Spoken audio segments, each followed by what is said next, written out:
नमस्कार दोस्तों, आइए सुनते हैं हिंदी की वरिष्ठ एवं प्रख्यात लेखिका मालती जोशी द्वारा लिखे गए उपन्यास राग बिराग का अंतिम भाग। तो आइए शुरू करते हैं।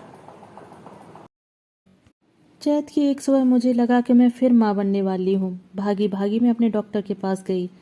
यहाँ जब मेरे अनुमान की पुष्टि हो गई तो मैं खुशी से थिरकती हुई घर लौटी। इन दिनों मैं बेहद अकेली पड़ गई थी। मन एक अंतरंग साथी के लिए तरस गया था। नवागत ने जैसे मेरी पुकार सुन ली थी और दौड़ा चला आया। मैंने उसी क्षण निर्णय ले लिया कि यह बच्चा मैं खुद पालूंगी, भले ही इसके लिए 1-2 साल की छुट्टी ही क्यों ना लेनी पड़े। मैं उसे अपना नाम दूंगी, अपना स्वभाव, अपने संस्कार दूंगी, अपना स्वर, अपनी साधना दूंगी।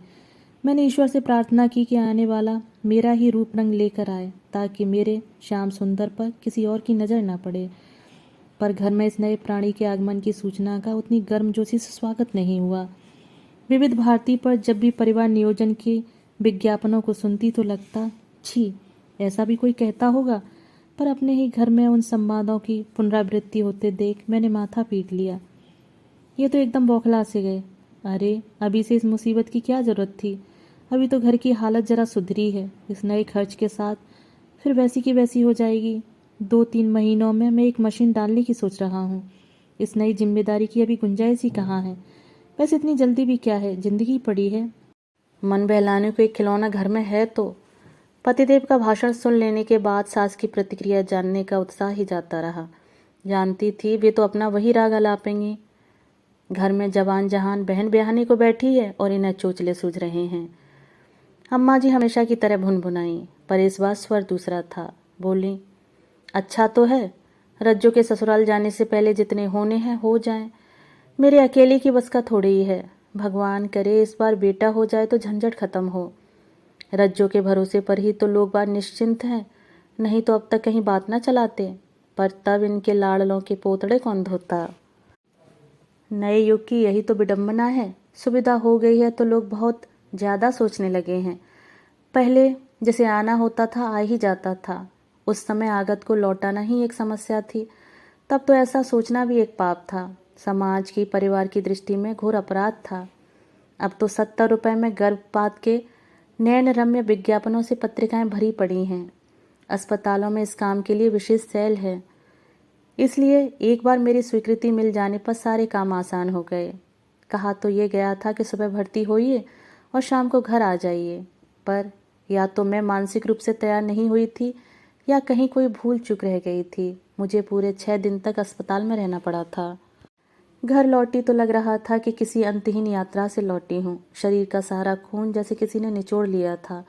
किसी तरह गिरती पड़ती मैं अपने कमरे में पहुंची और वहीं दफन होकर रह गई। 2 महीने मैंने बाहर पैर न दिए। कमरे के निपट एकांत में घंटों तकिए में मुंह छुपाए रोती रहती, अपने अजन्मे छौने की याद में बिलखती रहती। पर मेरे आंसू पहुंचने कोई नहीं आता। ये सारे सारे दिन बाहर रहते। दिमाग में स्वतंत्र व्यवसाय की योजना चक्कर काट रही थी। नौकरी से कुछ समय जो इस उधेड़बुन में खर्च हो जाता था। घर में जो और लोग थे उनमें न सहानुभूति थी न ममता। मुझे समय से चाय नाश्ता या खाना मिल जाता था, यही गनीमत थी। पूरी दोपहर में छत की कड़ियाँ गिनती गुजार देती। इन दिनों जबकि मैं फुर्सत में थी, श्वेता किसी नर्सरी में जाने लगी थी। स्कूल का चुनाव इस आधार पर हुआ था कि वो पास में था। वहाँ से श्वेता को लाना ले जाना अम्मा जी व रजनी के लिए सुविधाजनक था। इस बीच उसने कई सहेलियां जोड़ ली थीं। वो दिन भर उन्हीं में मगन रहती। मेरे पास बस दादी की संदेशवाहक बनकर आती। उतनी सी देर को वह ऊपर आती। मैं पास बिठाने का यत्न करती तो हाथ छुड़ाकर भाग जाती। जाते हुए अपनी गोल गोल आंखें नचाकर कहती कि हम यहाँ नहीं बैठेंगे, हमें भी बुखार आ जाएगा, फिर सुई लगवानी पड़ेगी। सुनकर इतना ताव आता, क्या मुझे कोई छूत की बीमारी हुई है? फिर लड़की को बेवजह इतना क्यों डराया गया है? मोहल्ले टोले की स्त्रियां आती तो नीचे से हालचाल पूछकर चली जाती। मेरी कुछ सहेलियां या सहयोगी ऊपर आ जाते तो अम्मा जी भी उनके साथ ऊपर आ जाती। फिर बीते हुए के प्रति दुख प्रकट करते हुए कहती, अरे बच्चे पालना कोई हंसी ठट्टा है? माँ का सुख चैन छिन जाता है इसमें। सारे शौक भूल जाते हैं, सैर सपाटे बंद करने पड़ते हैं, तब कहीं जाकर बच्चा बड़ा होता है। आजकल की लड़कियों में उतना हौसला कहाँ। ये एक ही भगवान जाने कैसे हो गई। वो तो हम हैं इसलिए पल गई, नहीं तो झूला घर में अनाथों की तरह पड़ी रहती। मेरे पक्ष से कोई भी आता तो अम्मा जी उसके साथ ऊपर आ जाती, तब उनके जोड़ों का दर्द एकदम ठीक हो जाता। भाभी ने तो इस चिढ़ में आना ही बंद कर दिया था। माँ और भैया ममता के मारे जब तब आ जाते। हर बार मैं सोचती कि मुझे साथ भेजने के लिए कहेंगे, पर हर बार निराशा ही हाथ लगती। उन लोगों के जाने के बाद मैं और भी उदास हो जाती। माँ तो जब भी आती मुझे झिड़क देती, दिन भर लेटी क्यों रहती हो, ज़रा चला फिरा करो, नहीं तो ताकत कैसे आएगी। तब सोचती कैसी माँ हैं ये, इन्हें मेरे दुखों का जरा भी एहसास नहीं है। उस दिन जब माँ दोपहर में आई तो मुझे बैठा हुआ देखकर बहुत खुश हुई। उस दिन मेरा जी कुछ ठीक था, इसलिए मैं सुनील भैया को पत्र लिख रही थी। माँ के आते ही अम्मा जी पीछे पीछे आ खड़ी हुई। उन्होंने आवाज़ देकर रजनी से चावल का डिब्बा ऊपर मंगवा लिया और वहीं बैठकर बीनने लगी। मजबूरन माँ को भी हाथ बटाना पड़ा। यही नहीं, माँ ने इशारे से मुझे भी चिट्ठी लिखने से मना किया और पास बिठा लिया। चावल बीनना भी इतना कोई ज़रूरी नहीं था। अम्मा जी केवल माँ को दिखाना चाहती थीं कि वे दिन भर गृहस्थी के कामों में लगी रहती हैं। उनका ये प्रदर्शन मुझे बेहद खल गया और मैं मुंह फुलाए बैठी रही। वे दोनों चावल बीनने जैसा नितांत सांसारिक कार्य करते हुए आध्यात्म चर्चा करती रहीं। तभी इनके स्कूटर की आवाज़ सुनाई दी। आज थोड़ा जल्दी ही आ गए थे। अम्मा जी एकदम उठ खड़ी हुई। मुन्ना आ गया है शायद, चलूँ थोड़ी चाय बना दूँ, रज्जो पड़ रही होगी। माँ ने उन्हें हाथ पकड़कर बिठा लिया। जिज्जी आप तो आराम कीजिए, अब बहू किस लिए है। निरुपाय होकर अम्मा जी बैठ गईं। मुझे उठना ही पड़ा। मन में कुटते हुए ही मैं नीचे उतरी। इतने दिनों बाद थोड़ा अकेले में मिलने का मौका मिला था। माँ ने वह भी गंवा दिया। और रज्जो ऐसी कौन सी पढ़ाई कर रही है, 2 विषयों में सप्लीमेंट्री आई है, तब भी फेल होने का दोष मेरी बीमारी के सिर गया था, अब भी जाएगा, कौन सी नई बात है। एक अरसे बाद मैंने रसोई में पाँव दिया था। इस बीच गैस की जगह बदल गई थी। चाय के लिए नए मग्स आ गए थे। दूध की अलमारी पर फिर से रंग हो गया था। अरे तुम, इन्होंने चौंक कर पूछा। चाय पियोगे ना, मैंने कहा और माचिस ढूंढने लगी। इन्होंने लाइटर से गैस जला दी तो मैंने चाय चढ़ा दी। चाय शक्कर के डिब्बे खोलकर देखे, शक्कर कुछ कम थी। हमेशा वाले डिब्बों में देखा, उसमें बेसन था। रजनी, शक्कर का बड़ा डिब्बा कहाँ है। रजनी ने बाहर से ही आवाज़ देकर अता पता बता दिया। शक्कर निकाल कर लाई, तब तक चाय उफनने लगी। घबराहट में गैस बंद करने की याद न रही। पतीली ही उतार ली, वह भी हाथ से। स्टील की पतीली अंगारा हो रही थी। हाथ लगते ही मेरी चीख निकल गई। पतीली हाथ से छूट गई। पूरे घर में दूध ही दूध हो गया। चीख सुनते ही सब लोग दौड़े आए। अच्छा खासा नाटक हो गया। अम्मा जी दोबारा बेटी के लिए चाय बनाने में व्यस्त हो गई। रजनी ने पूरी रसोई में पोंछा लगाया। साथ में बर्नॉल की ट्यूब लेकर मैं फिर ऊपर आ गई। माँ भी साथ थीं। अपनी 8 उंगलियां उनके सामने करके मैंने कहा, देखो तो माँ इतनी सी देर में कैसे फफोले से पड़ गए हैं। पर मेरे जले हुए हाथों को सहलाना तो दूर, माँ ने उल्टा उन्हें झटक दिया। आग्नेय दृष्टि से मुझे घूरते हुए बोली, घर आए मर्द को 1 कप चाय भी नहीं पिला सकती तू। मैं चुप। रोज खाना कौन बनाता है, अम्मा जी ही बनाती हैं या फिर रजनी या फिर पड़ोस की अर्चना। अर्चना? मैं माँ का मुंह देखती रह गई। ऐसे मुंह फाड़कर क्या देख रही है। जितनी बार आई हूँ, रजनी की यह सहेली रसोई में घुसी हुई मिली है। तुझे दीन दुनिया का जरा भी होश है। बस जब देखो अपनी तबीयत का रोना लेकर बैठ जाएगी। अपनी गृहस्थी का जरा तो ख्याल कर। पति हाथ से निकल जाएगा तभी क्या तू चेतेगी। तब सिवाय हाथ मलने के कुछ हाथ नहीं आएगा, बताए देती हूँ। माँ जैसे आग बरसाकर चली गई थी, पर मैंने उनकी बातों का बुरा नहीं माना। यह वे नहीं, उनकी ममता बोल रही थी। पर मैं उन्हें कैसे बताती कि मैं इन दिनों मनुष्य से 2 घड़ी बात करने के लिए तरस गई हूँ। वे सुबह शाम आकर हाल पूछ जाते हैं। हर हफ्ते डॉक्टर के यहाँ ले जाते हैं। इंजेक्शन दवाइयाँ समय पर ला देते हैं। पर इन सब कामों में कितनी आस्था है और कितनी औपचारिकता पता नहीं चलता। कितना मन होता है कि उनकी गोद में सिर छुपाकर एक बार जी भरकर रो लूं। कितनी इच्छा होती है कि वे मेरे बालों में उंगलियां फेरते हुए मुझे आश्वस्त करें कि जो कुछ घट गया वही अंतिम सत्य नहीं है। कितना चाहती हूँ कि वे अपने स्नेहिल स्पर्श से, मिश्री घुले स्वर से मुझे पीड़ा के, अपराध के, अकेलेपन के इस एहसास से मुक्ति दिलाएं। पर अब उतना एकांत मिलता ही नहीं है। वे तो बस 5-7 मिनट के लिए कमरे में आते हैं, किसी जान पहचान वाले की तरह हालचाल पूछकर चले जाते हैं।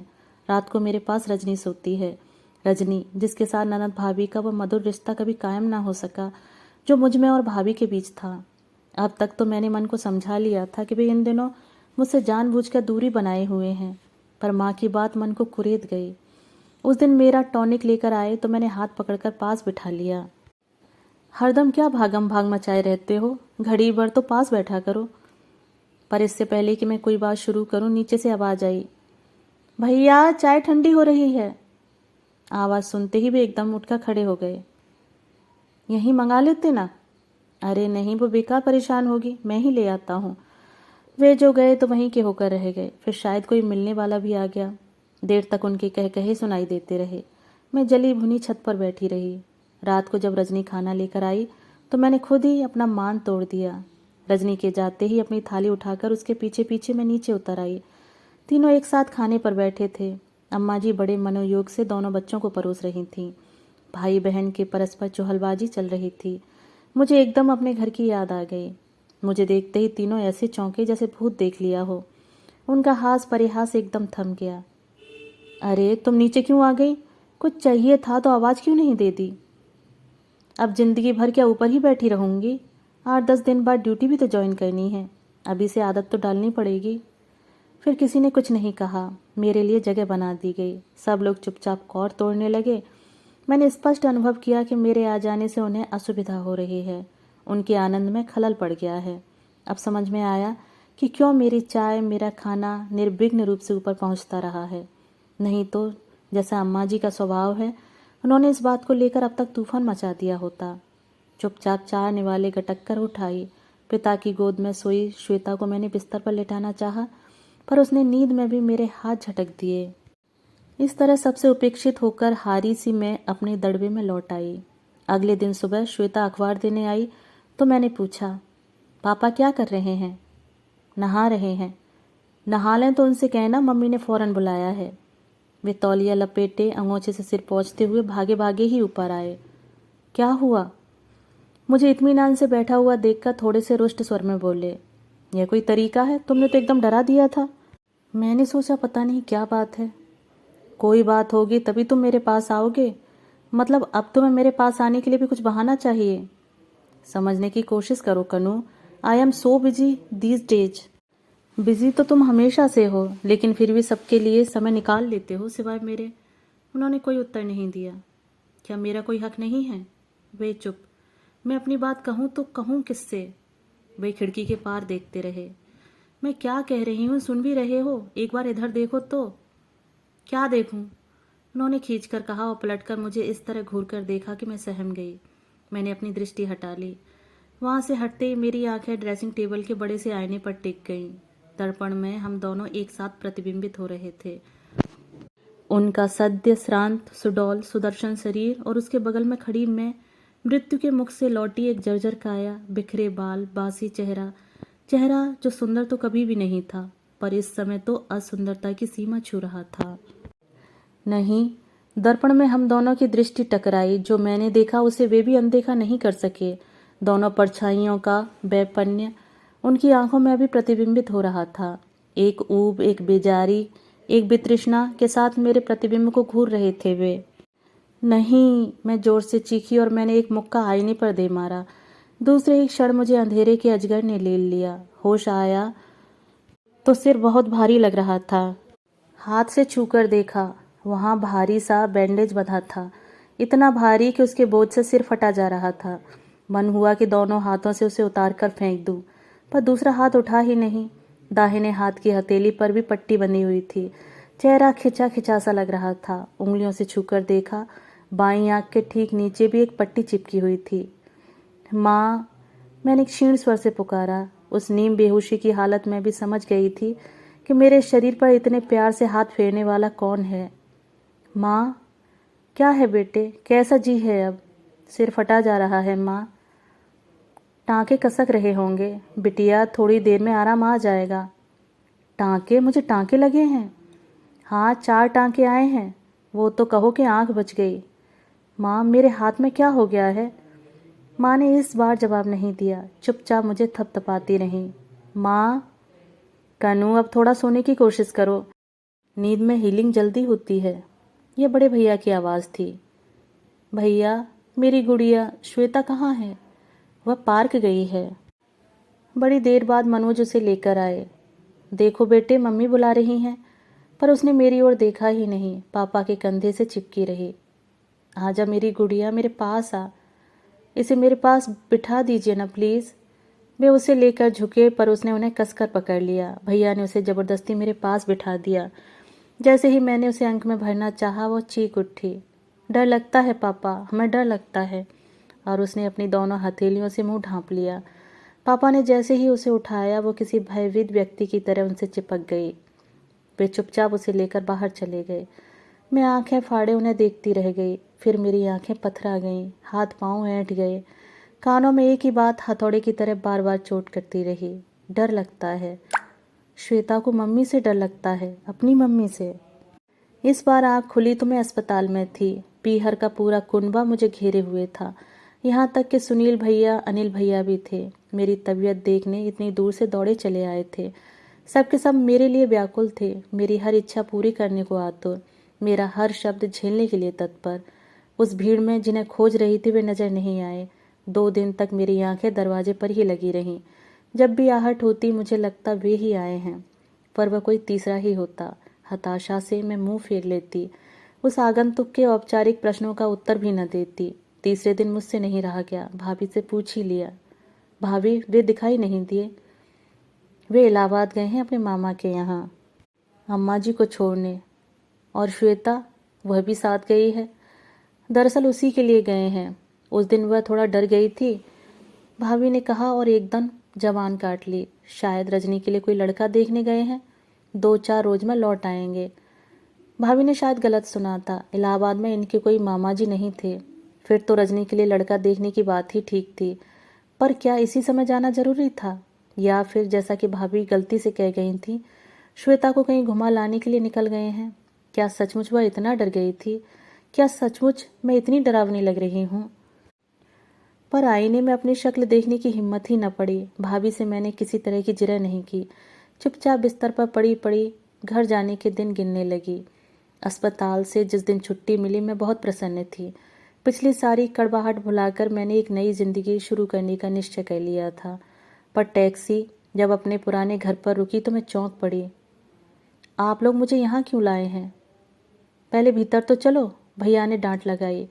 गुस्से से पैर पटकते हुए मैं भीतर आई और सोफे पर धम्म से बैठ गई।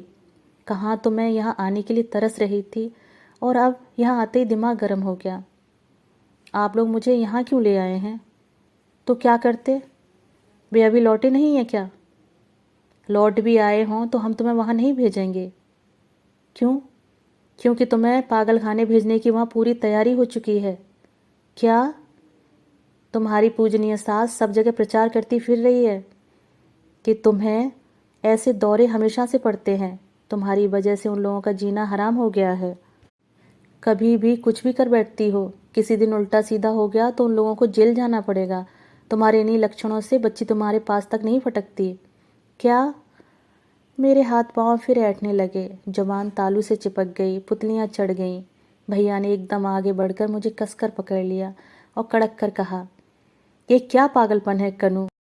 इस तरह तो तुम उनकी बात की पुष्टि कर रही हो। परिस्थिति से लड़ने का यह तरीका नहीं होता। इस तरह तो तुम जीत चुकी। हौसला रखो, तुम अकेली नहीं हो। तुम्हारे 3-3 भाई तुम्हारे साथ हैं। बेहोशी का वह दौरा आते आते रह गया, पर मुझे भीतर तक हिला गया। भाग्य मुझे जीवन के किस मोड़ पर ले आया था। दूसरे दिन से घर में लोगों का तांता लग गया। ये सब मेरे अपने थे, मेरे गली मोहल्ले के और परिवार के लोग थे, जिनके बीच पलकर मैं बड़ी हुई थी। ये लोग मेरे ससुराल की देहरी पर जाना नहीं चाहते थे, इसीलिए इतने दिनों तक कोई मुझे देखने तक नहीं आया। पर अब घर पर भीड़ लगी हुई थी।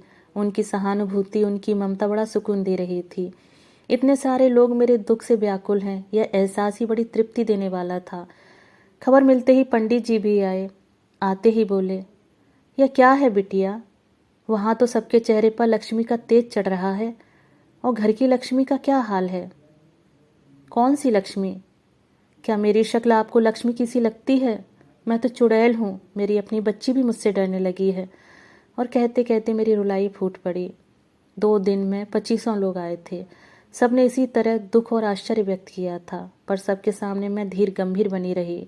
पता नहीं क्यों पंडित जी के सामने अपने आप को रोक न सकी। वे मेरे सिर पर हाथ फेरते हुए सांत्वना के कुछ शब्द बुदबुदाते रहे, पर उनसे शांत होने की अपेक्षा मैं और बिखर गई। कोई मेरे पास नहीं आता अब, किसी को मेरे लिए फुर्सत नहीं है। आपने भी तो अब आकर सुध ली है। इतने दिनों तक बिस्तर पकड़े रही, मौत के साए में झूलती रही, पर आपने कोई खबर न ली, और अब आकर पूछते हैं कि ये क्या हाल हो गया है। उनके जाते ही भाभी ने डांट लगाई। जो भी मुंह में आया कहती चली जाती हो, बड़े छोटे का तो ख्याल किया करो। पता है पंडित जी बराबर तुम्हारे लिए पूछते रहे हैं। तुम्हारी ज्वालामुखी सास के कारण तुम्हारे घर नहीं गए तो क्या हुआ, यहाँ आकर बराबर खोज खबर लेते रहते थे। उन्हीं लोगों के कारण वे अस्पताल भी नहीं गए। उन्हें क्या मालूम कि वहाँ एक दिन कोई झांकने भी नहीं आया। भाभी को क्या मालूम कि मेरा सारा रोष भी तो उन्हीं लोगों के लिए था। पंडित जी का तो सिर्फ बहाना भर था। सच तो यह है कि पंडित जी को इतने दिनों कभी याद भी ना आई। भाभी ये लोग इलाहाबाद से लौटे कि नहीं, जरा पता लगाना। सच बात बताऊं कन्नू, कोई नाटक तो नहीं करोगी? नहीं तो तुम्हारे भाई मुझे खा जाएंगे। बताओ। मनोज तो अस्पताल आए थे, 2 दिन रहे भी थे, पर सुनील भैया ने आते ही उन्हें 2-4 खरी खोटी सुना दी। अच्छी खासी झड़प हो गई दोनों में। तुम्हारे बड़े भैया भी पीछे नहीं रहे। तब से उन्होंने आना बंद कर दिया। लोगों की पूछताछ से बचने के लिए शायद कहीं बाहर निकल गए हैं। अपनी बात का उपसंहार करते हुए भाभी ने कहा, बात सही भी थी, तब भी इतना तूल देना ठीक नहीं हुआ। वे तो लड़ झगड़ कर चले गए, पर यह नहीं सोचा कि बहन का क्या होगा। सच तो है, मेरा क्या होगा इस अपमान के बाद? क्या यहाँ भी आएंगे, और उनके बुलाए बिना कौन सा मुंह लेकर वापस जाऊंगी? भाई लोग जिस ठसक के साथ ले आए हैं, क्या उतने ही सम्मान से मुझे रख सकेंगे? मैं भी कितने दिन तक गलग्रह बनकर यहाँ पड़ी रहूंगी। भाभी ने ठीक ही किया जो पहले से आगाह कर दिया। यह सब सुन लेने के बाद मेरा फिर से बेहोश हो जाना बिल्कुल स्वाभाविक था। मेरे हाथ पैर ऐंठने भी लगे थे। बड़ी मुश्किल से मैंने अपने पर नियंत्रण किया। मैं भाभी को किसी मुसीबत में डालना नहीं चाहती थी। जीने का, ठीक होने का उत्साह ही जैसे जाता रहा। रूठा हुआ पति, खौफ खाती बिटिया, पागलपन का प्रचार करती सास। किसके लिए जिंदा रहना है मुझे? औरों से तो मुझे कुछ लेना देना नहीं था। एक ये ही अगर अपने होते तो क्या माँ के भ्रामक प्रचार का प्रतिवाद न करते? बिटिया के मन में बैठ गए मिथ्या भय को हटाने का प्रयास न करते? पर वे तो जीवन मृत्यु के बीच झूलती पत्नी के सिरहाने बैठकर लड़ते रहे, आत्मसम्मान की बातें सोचते रहे। उनके व्यवहार से लग रहा है कि मेरी बीमारी उनके लिए इष्टापत्ति बनकर आई है। ऐसे व्यक्ति को कोई मनाए भी तो कैसे? आज माँ, भैया, भाभी जान छिड़क रहे हैं। उनके अकृत्रिम स्नेह की कब तक परीक्षा लेती रहूंगी? उसे नकार कर भी चली जाऊं तो किस बलबूते पर? उठकर एक गिलास पानी पीना भी मेरे लिए कठिन हो गया है। दिन रात मैं इसी सोच में घुलने लगी। मेरा बिस्तर माँ के कमरे में ही लगा दिया गया था। उस पर पड़ी पड़ी दिन रात माँ के ठाकुर जी को निहारा करती। चांदी और पीतल की मूर्तियों से वह पीतल का सिंहासन खचाखच भरा हुआ था। अगल बगल देवी देवताओं की ढेरों तस्वीरें थीं। इन सब से ऊपर साईं बाबा की एक फ़ोटो थी, जो अपने आकार प्रकार के कारण अलग ही चमकती थी। मैं टकटकी लगाए उन्हीं को देखा करती, अपनी रिहाई की भीख मांगा करती। एक रात इसी तरह लेटे लेटे करुणा की याचना कर रही थी कि कुछ पंक्तियां अनायास फूट पड़ीं। शरण में अपनी बुला ले ओ साईं, दुविधा मन की मिटा दे ओ साईं। तन के 100 दुख झेल गई मैं, मन के हाथों हार गई मैं। अपने से ही छली गई मैं, अपनों पर ही भार हुई मैं। दीप जला आशा का, या फिर मुझको जग से उठा ले ओ साईं। मैं तो हैरान रह गई। क्या यह सचमुच मेरी पंक्तियां हैं, या कहीं का पढ़ा सुना याद आ रहा है? पर नहीं, वह मेरी ही अंतरात्मा की पुकार थी। मेरी ही पीड़ा गीत बनकर फूटी थी। और मजे की बात यह है कि गीत के शब्द भी सुरों का साज पहन कर आए थे। कलावती की करुण मधुर स्वरावलियों में पिरोए हुए उन बोलों को जोर से गाने का मन हो आया, पर आधी रात का यह सन्नाटा तोड़ने का साहस नहीं हुआ। सब लोग गहरी निद्रा में निमग्न थे। सबकी सुबह होते ही काम में जुट जाना था। मेरी तरह दिन भर खाट तोड़ने का सुख किसी को नसीब नहीं था। बड़ी मुश्किल से अपने को जब्त किया। रात भर मन ही मन उन स्वरों को दोहराती रही। सुबह होते ही सबसे पहले मैंने नहाने की इच्छा प्रकट की। भाभी को आश्चर्य तो हुआ, पर उन्होंने जिरह नहीं की। नल के सुर में सुर मिलाकर गाने की मेरी पुरानी आदत थी। आज तो और भी मज़ा आया। धुन भी मेरी, बोल भी मेरे, उधार का कोई झंझट ही नहीं था। भाभी दरवाजा ना थपथपाती तो पता नहीं कब तक बैठी रहती। बाहर सब लोग डर गए थे, स्वाभाविक ही था। इतनी देर में सचमुच मुझे थकान हो आई थी। बाहर निकलते ही पस्त होकर बिस्तर पर गिर पड़ी। भैया एकदम दौड़कर मेरी नब्ज टटोलने लगे। उनसे कहा, प्लीज़ दफ्तर जाने से पहले हारमोनियम निकाल कर रख जाएंगे। मेरी शादी के बाद हारमोनियम संदूकों के कुतुब मीनार की निचली मंजिल पर आ गया था।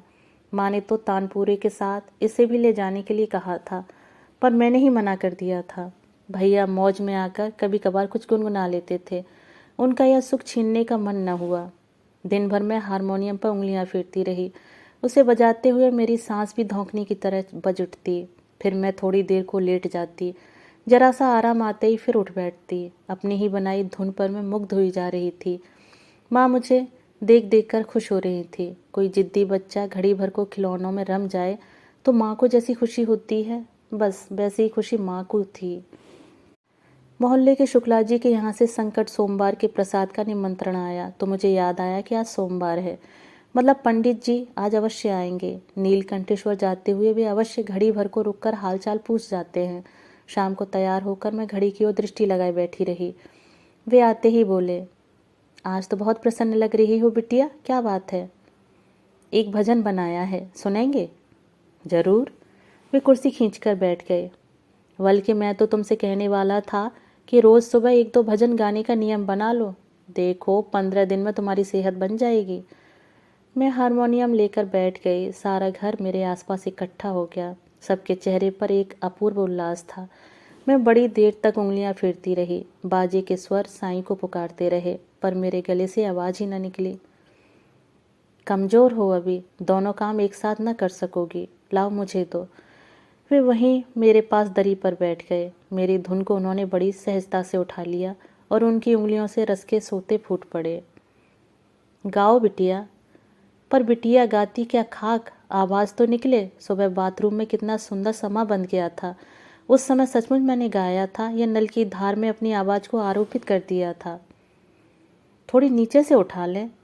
और बड़ी आसानी से वे 2 सुर नीचे उतर आए। जीवन में पहली बार काली तीन से गाने का अवसर था। लगा जैसे अपनी आवाज़ को किसी गड्ढे में खींचकर निकाल रही हूँ। वहाँ से तो निकाल लिया, पर उसके बाद ठप खींच तान कर धैवत तक ले गई। पर वहाँ तक आते आते ही दम फूल गया। आवाज़ फट गई, बिखर गई। कांपती हथेलियों में चेहरा छिपाकर मैं सुबक पड़ी। कानों में पंडित जी की आवाज़ आ रही थी, कोई बात नहीं बेटे, बहुत दिनों बाद गाया है ना, इसलिए 8-10 दिनों के बाद अभ्यास से ठीक हो जाएगा। उसके बाद मुझे कुछ सुनाई ही नहीं दिया। मैं उसी तरह हथेली में मुंह छिपाए ही लुढ़क गई। 5 महीने की लंबी छुट्टी के बाद एक अच्छा सा दिन देखकर मैंने काम पर जाना शुरू कर दिया। कमजोरी अब भी बहुत थी, पर कभी न कभी पहल तो करनी ही थी। वैसे स्टाफ के लोग बहुत सा हृदयता से पेश आए। वैसे भी शरीर तो अब स्वस्थ हो चला था, मानसिक तनाव भर बाकी था, पर उससे उबरने का एक ही उपाय था। उस दिशा में भी पहल करनी ही थी। एक दिन मैंने पूछ ही लिया, भैया मुझे घर कब भेजेंगे? तो मैं यहाँ कोई तकलीफ़ है? क्या तकलीफ़ होगी, तभी अपने घर जाऊँगी। मैंने सूखी हंसी हंसकर कहा, वहाँ किसी को तुम्हारी ज़रूरत भी है? मुझे तो है। मैंने कहना चाहा, पर सख्ती से होंठ भींच लिए। मुझे चुप देखकर भैया बोले, तुम्हारा घर है, जब चाहे जा सकती हो, मैं टोकूंगा नहीं। पर वहाँ जो कुछ देखकर आया हूँ। आप गए थे? मैं उत्सुक हो उठी। हाँ, 2 बार गया था। तुम्हारे कपड़े, तुम्हारी दवाइयाँ लेने के बहाने से गया था। फिर क्या? तुम्हारी सास बरसती रही, जलीकटी सुनाती रही, मेरे रूप रंग का उल्हाना दिया होगा। तुम सब जानती तो हो। भैया बोले, अब तुम्हारी बीमारी भी उससे आकर जुड़ गई है। कह रही थी कि भोले भाले लड़के को अकेला देखकर हम लोगों ने फांस लिया। ओह। मैं कुछ क्षण चुप रही, फिर पूछा, और भोला भाला लड़का क्या बोला? एक बार तो श्रीमान जी मिले ही नहीं। दूसरी बार मैं समय साध कर गया था, तब भी एक शब्द नहीं बोला। टुकुर टुकुर देखता हुआ सा भाषण सुनता रहा। मेरे बारे में पूछा भी नहीं? नहीं। मैंने कुछ सर्टिफिकेट्स मंगवाए थे। कहा था कि घर दे जाना। वह भला मानुस दफ्तर में आकर दे गया। अब वहाँ इतने लोगों के सामने क्या कहता, क्या सुनता। एक और प्रश्न मन में कुलबुला रहा था, श्वेता कैसी है, पर मैंने उसे लौटा दिया। डर था कि पूछते ही मैं रो ही पड़ूंगी। वहाँ सब लोग बड़े मौज में हैं कनू, भैया ने जैसे मेरे मन की बात जानकर कहा। देखकर लगता ही नहीं कि किसी के बीमार होने से उन्हें कोई चिंता खाई जा रही है, गृहिणी के न होने से घर में कोई असुविधा हो रही है। अगले 15 दिन में फिर बैंक नहीं जा सकी। कल्याणी दीदी अपनी धुन में सड़क पर चली जा रही थी। नाम सुनकर चौंकी। देखा 18-19 साल का एक किशोर साइकिल से उतरकर मेरे रास्ते में खड़ा हो गया है। नमस्ते। मुझसे दृष्टि मिलते ही उसने शरीफ बच्चों की तरह हाथ जोड़कर नमस्कार किया, जबकि उसकी आंखों में शरारत टपक रही थी। आप मुझे कैसे जानते हैं? वाह, जानूंगा क्यों नहीं, आप मेरी गुरु बहन जो हैं। मतलब आप? जी हाँ, गुरुजी का नया रंगरूट हूँ, पर इतना भी नया नहीं कि आपको न पहचानूं। पर मैं तो आपको नहीं जानती। यही ना? जानेंगी, जरूर जानेंगी। 4-5 साल जरा सब्र कर लीजिए, फिर तो आप तो क्या, हर संगीत प्रेमी मेरा नाम जान जाएगा। इस समय आप ही बता दें तो कृपा होगी। क्यों नहीं, मेरा नाम है श्रीरंग, पर प्यार से लोग मुझे श्री भी कहते हैं। उसने फिल्मी तर्ज में जवाब दिया। मेरी गंभीरता ने हथियार डाल दिए। हंसते हुए मैंने पूछा, हाँ तो श्री सारंग जी, बताइए मैं आपके लिए क्या कर सकती हूँ? बहुत कुछ।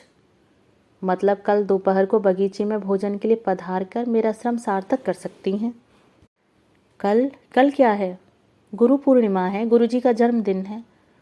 ओह, कितनी पुरानी बात याद दिला गया वह लड़का। किसी दूसरे जन्म की बात लगती है।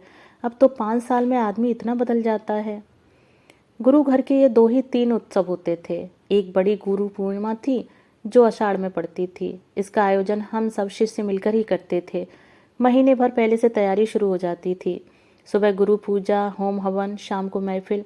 पता नहीं कितनी बार इस महफिल में गाकर मैंने प्रशंसा लूटी है।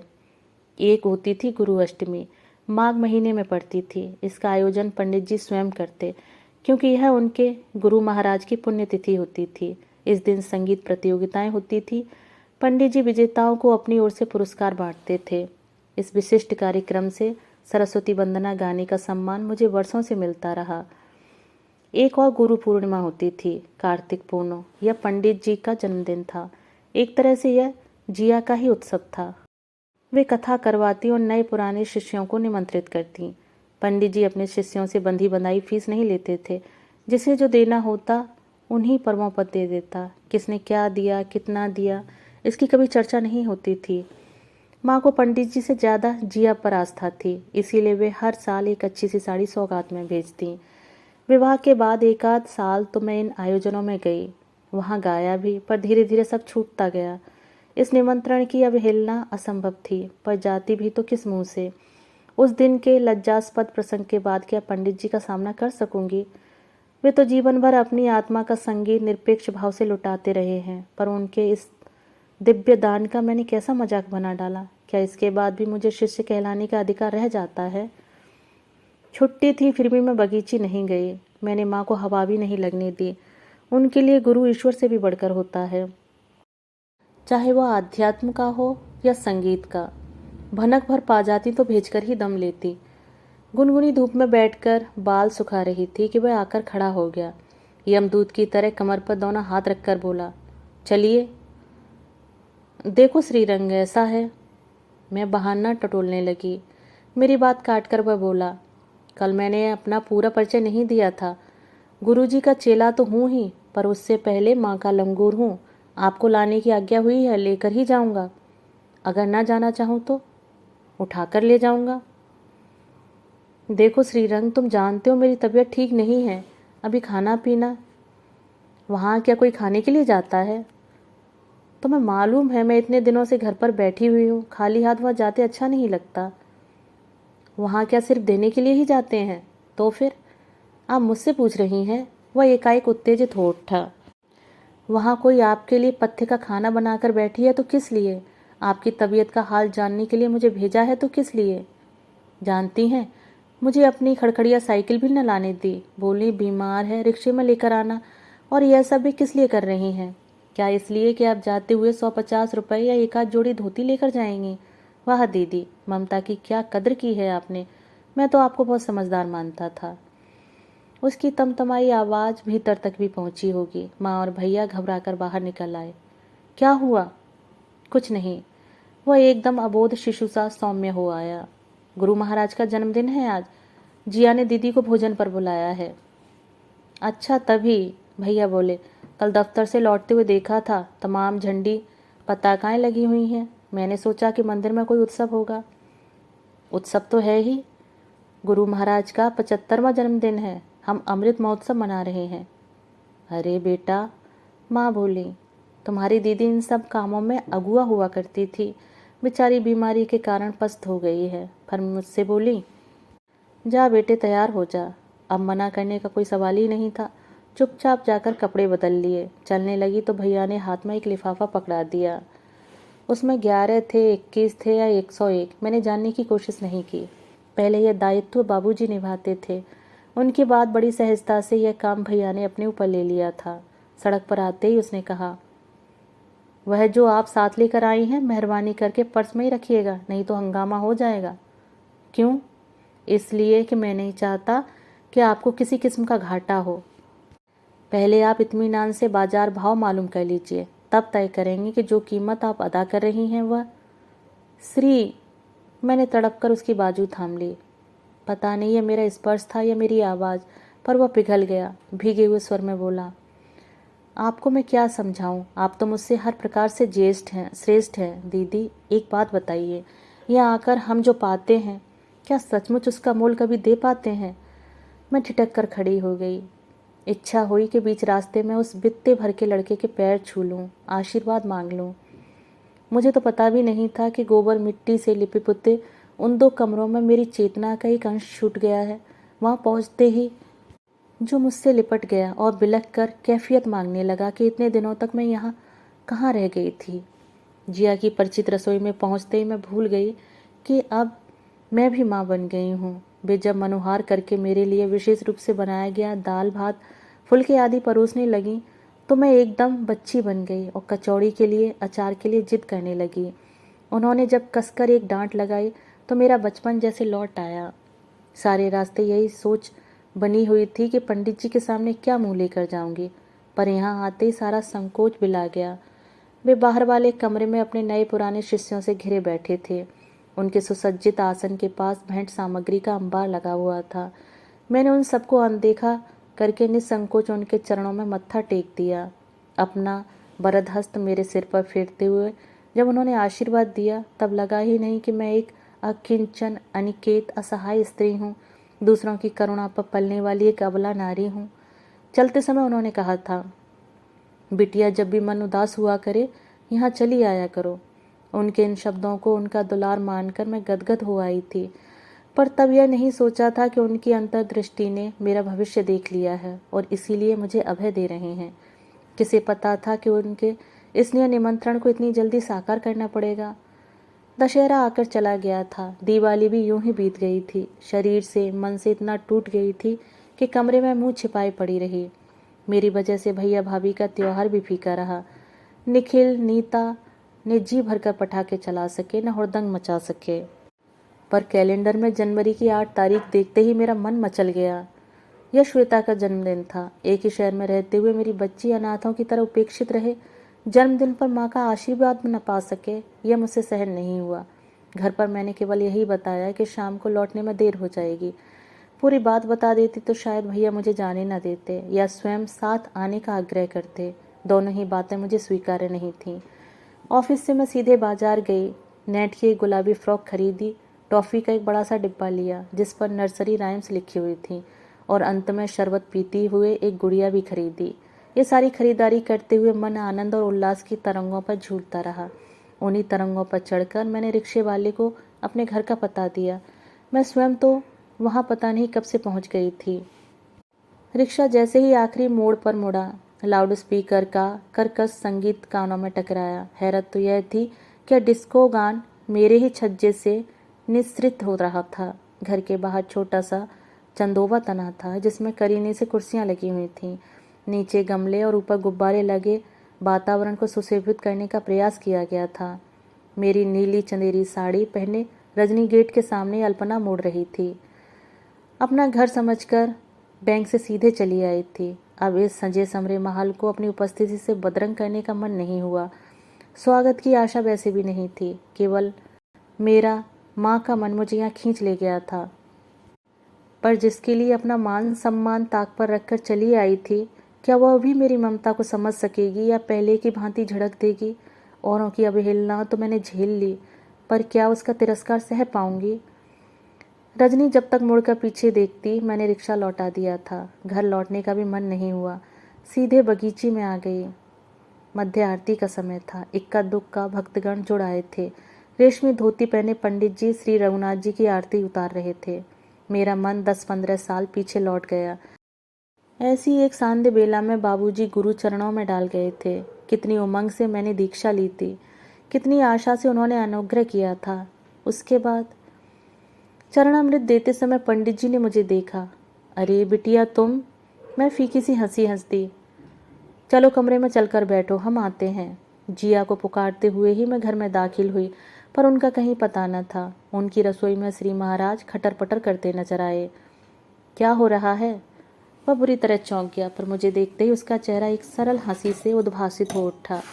मुझे लगा जैसे ताजी हवा का झोंका मुझे छूकर निकल गया। मन तरोताजा हो गया। ये क्या उठक पटक कर रहे हो? जिया देखेंगी तो जमकर पिटाई कर देंगी। जिया हैं कहाँ? वे तो भतीजे की शादी में गई हैं। यह भानुमति का पिटारा मुझे सौंप गई हैं। अब वहाँ खड़े खड़े क्या कर रही हैं? जरा आकर हाथ बटाइए। फरमाइए। खिचड़ी बनाने का हुक्म हुआ है। मुझे उड़द की और मूंग की दालों में फ़र्क ही नहीं पता चल रहा। मैंने उसकी मुश्किल आसान कर दी। सारे डिब्बे यथास्थान रखते हुए पूछा, खाना कौन बनाता है? देख तो रही हैं। हे भगवान, मुझे तो पंडित जी की चिंता होने लगी है। तो आप आकर बना दिया कीजिए ना। आप तो लाट साहब की तरह रिक्शे पर आएंगी, रिक्शे पर जाएंगी। अभी जो रिक्शा रुका था वह आप ही का था ना। अपन तो भाई गुरु सेवा में विश्वास करते हैं। उल्टी सीधी जैसी भी बन पड़ती है कर देते हैं। विद्या इतनी आसानी से थोड़ी ही मिलती है। हम तो तुम्हारी तरह सेवा नहीं कर पाए, तभी ना विद्या हमसे रूठ गई है। अरे नहीं, आपकी तो यहाँ सब लोग कितनी तारीफ करते हैं, कितना मन होता है आपको सुनने का। अच्छा, उस दिन शाम के कार्यक्रम में आप क्यों नहीं आई?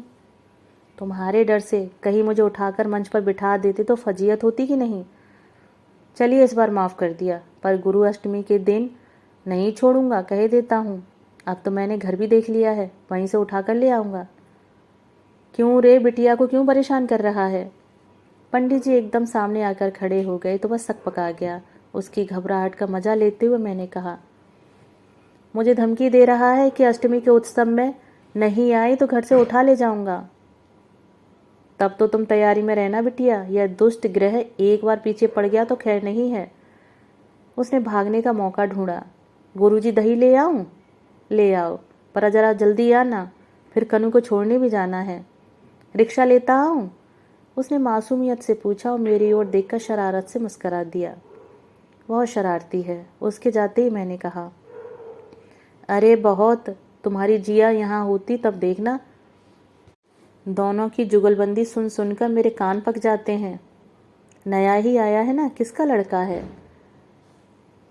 अपनी चौकी पर बैठते हुए पंडित जी बोले, ये अनाथ है बिटिया, जबलपुर के पास किसी गांव का रहने वाला है। यहाँ उसकी बड़ी बहन ब्याही है। 1 साल छुट्टियों में बहन के पास आया हुआ था। उधर गांव में एक दिन ऐसी आग लगी कि उसका घर, माता पिता और छोटी बहन सब अग्नि को भेंट चढ़ गए। तब से यहीं पर रह गया है। ओह, कितनी दर्दनाक घटना है। वही तो बता रहा हूँ, 14-15 साल का दुधमुहा बच्चा इतना बड़ा आघात सहन न कर सका। एकदम पतला सा गया, न हंसता न बोलता, बस दिन भर कोने में गुमसुम बना बैठा रहता। बहन अपने दुख से बेहाल, उसे समझाए तो कौन। बहनों ही परेशान हो गए। तब डॉक्टरों ने ही कहा था कि इसमें गाने बजाने का कोई शौक़ पैदा करो, समय भी कट जाएगा और दिल भी लगा रहेगा। तब इसके बहनों ही मेरे पास लेकर आए। मुझे भी करुणा हो आई। 1-2 दिन परख कर मैंने उसे तबला थमा दिया। एक वही साज था जिसमें इसके मन का हाहाकार डूब सकता था। मैंने अनायास ही उनके पैर छू लिए, चरण रज माथे से लगाते हुए कहा, भाग्य ही उसे आपके दरवाजे ले आया होगा, नहीं तो लड़का सचमुच पागल हो गया होता। ऐसी काया पलट तो संभव नहीं थी। काया पलट सिर्फ तबले से नहीं हुआ है, गंडा बांधते समय मैंने एक मंत्र भी दिया था। कौन सा? जो अपने पास नहीं है, कभी हो नहीं सकता, उसके लिए बिसूरते मत रहो। जो है उसे प्रभु का प्रसाद मानकर ग्रहण करो, जतन करो। और कनू बेटे, आज यही बात तुमसे भी कहने को जी चाहता है। मैं चुप हो रही। एक बात कहूँगा तो बुरा तो नहीं मानोगी? कहिए। यह तो तुम जानती हो कि अभिमान करने योग्य रूप तुम्हारे पास कभी नहीं था। मैं एकदम सुलग उठी। पर मैं इतनी असुंदर भी नहीं थी कि बराबर कोई मुझे कोंचता रहे, इतनी कुरूप नहीं थी कि मेरा अपना खून भी मुझसे नफरत करने लगे। यही तो मैं समझाने का यत्न कर रहा हूँ। तुम्हारे पास विद्या थी, स्वर था, बस रूप नहीं था। तुम्हारे दुश्मनों के पास केवल रूप था। वे अच्छी तरह जानते थे कि यही एक क्षेत्र है जहाँ तुम मात खा जाओगी, इसलिए उसी एक हथियार से वे तुम्हें बार बार पछाड़ते रहे। तुम पागलों की तरह अपने पर कुड़ती रहीं। अपनी शक्ति का तुम्हें विस्मरण हो गया। तुम यह भी भूल गई कि तुमने मनोज को सबसे पहले अपने स्वर से ही सम्मोहित किया था। तब वे फुर्सत में थे पंडित जी, और अब उसके पास समय नहीं है, यही ना? तो इसलिए क्या तुम गाना छोड़ दोगी? आज सारी दुनिया अपनी भागम भाग में व्यस्त है, तो क्या कोयल चुप हो जाए? यह तो ईश्वर के वरदान का अपमान करना हुआ। तो मैं क्या करूं, बताइए? किसी दिन तुम्हें बहुत ऊंचाई पर पहुंचाने का सपना देखा था। पता नहीं कहाँ से यह मनोज टपक पड़ा और सब छिन्न भिन्न हो गया। मैं तुम्हें दोष नहीं देता। अपने रूप रंग को लेकर कोई हीन बोध था तुम्हारे मन में। मनोज जैसे सुदर्शन पुरुष का प्यार पाते ही तुम्हारा अहम पुलकित हो उठा। तुम्हें अगला पिछला सब कुछ भूल गया। तो मैं उस आवेग में निर्बाध बहते हुए चुपचाप देखता रहा। उस समय कुछ भी कहना सुनना व्यर्थ था। आज तुम अपनी सारी साधना मिट्टी करके मेरे पास आई हो, पूछती हो कि मैं क्या करूं। अब तो मेरे पास उतना समय भी नहीं है बिटिया, लेकिन जब तक मैं हूं तुम यहाँ आया करो। तुम्हारा खोया हुआ आत्मविश्वास भी फिर से दिला सका तो समझूंगा मेरा श्रम सार्थक हो गया। जिनकी छां तले बैठकर श्रीरंग अपना इतना दारुण दुख भूल गया था, वहाँ मुझे शांति न मिलती, यह असंभव था। मेरा तो वह जाना पहचाना ठौर था। वैसे भी भैया भाभी के शांत जीवन में लहरें उठाने से तो 2 घड़ी यहाँ बैठना बेहतर था। बेचारे खुलकर हंसने बोलने को तरस गए थे। मेरा एहसास एक बोझ की तरह हर दम मन पर लदा रहता। सुनील भैया तो लड़ झगड़कर अपने सुरक्षित दड़बे में जाकर दुबक गए थे। तब से खबर भी नहीं ली कि कनू मरती है या जीती है। मुसीबत भैया भाभी उठा रहे थे, बड़े होने का दंड भुगत रहे थे। इस बार मैंने अपनी जगह बदल ली थी। मैं जिया की रसोई में दरवाजे के पास बैठी रहती। जिया की जगर मगर गृहस्थी को देखती हुई मटर की फलियां छील देती या मेथी का साग बारीक काट देती। बाहर वाले कमरे में पंडित जी विभिन्न आयु वर्ग के शिष्यों को संगीत का पाठ देते रहते। कोई तबला सीखता, कोई गायन, कोई सितार सीखने वाला राग ज्ञान के लिए आ जाता। इनमें से बहुत कम थे जो भविष्य में भी संगीत साधना करते। लड़के रोजगार की तलाश में निकलते ही गाना बजाना भूल जाने वाले थे। गृहस्थी के झंझट में लड़कियों का भी यही हसर होने वाला था। कुछ तो बस इसलिए सीख रही थी कि लड़के वालों को बताया जा सके कि गाना भी आता है। यह कोई नई बात नहीं थी। यह इतिहास बार बार दोहराया जा चुका था। पंडित जी इस कटु सत्य को जानते थे, फिर भी वे उसी तन्मयता के साथ अपना ज्ञान दोनों हाथों से उलीचते रहते। कभी कभी हारमोनियम पर सुर लगाने के लिए मुझे भी बाहर बुला लेते। नौसिखिए से कोई तान नहीं उठती तो मुझसे दोहराने के लिए कहते। शुरू शुरू में तो थोड़ी घबराहट हुई, फिर लगा कि यह तो अपने बाएं हाथ का खेल है। कभी आकाशवाणी का कोई ताज़ा ताज़ा गायक भजनों की कॉपी लेकर आ पहुंचता, कभी किसी स्कूल की दीदी कोरम गीतों का गट्ठा लिए आ धमकती। इसलिए सम्मेलनों का मौसम चल रहा था। गजल गायकी की बाढ़ सी आई हुई थी। ये लोग भी कभी कभी रास्ता भूलकर इधर आ निकलते। इन लोगों के लिए पंडित जी ज़्यादा सिर नहीं खपाते। नोटेशन लिखकर मुझे दे जाते या फिर उन्हें पूरी तरह मेरी दया पर छोड़ देते। उनकी कच्ची गली में अपनी सुरावट बिठाते हुए सर्जना का सुख प्राप्त होता। बरसों बाद फिर से मिली सुरों की संगत ने ऐसा मोह लिया था कि मैं घर पर भी रहती तो गुनगुनाया करती। सब लोग इसे मेरी खुशी का प्रतीक मानते और खुश हो जाते। उनकी खुशफहमी को मैंने भी तोड़ने की चेष्टा नहीं की। बैंक में काम करते हुए भी कोई न कोई स्वर लहरी मन की घाटियों में चक्कर लगाया करती। तब फिर अनायास याद आ जाता, अरे यह तो यही बंदिश है जो कल पंडित जी संध्या को सिखा रहे थे। संध्या देसाई इन दिनों उनकी प्रिय शिष्या थी। उसे देखकर अपना बचपन याद आ जाता था। पता नहीं कहाँ कहाँ की दुर्लभ और मुश्किल बंदिशें पंडित जी उसे सिखाते जा रहे थे। कई चीज़ें तो उसकी औकात से परे थी। जरा सी तो थी बेचारी। कई बार लगता कि यह तो सरासर अन्याय हो रहा है। मेरे समय तो इतनी कंजूसी बढ़ती गई कि 3-3 महीने तक एक ही राग का घोंटा लगता रहा, और अब उसके सामने खजाना खोल कर रख दिया गया है। उस बेवकूफ़ को समेटने का भी शऊर नहीं था। कई बार कोई नाजुक सी जगह उसकी पकड़ाई में नहीं आती तो पंडित जी हताश हो उठते।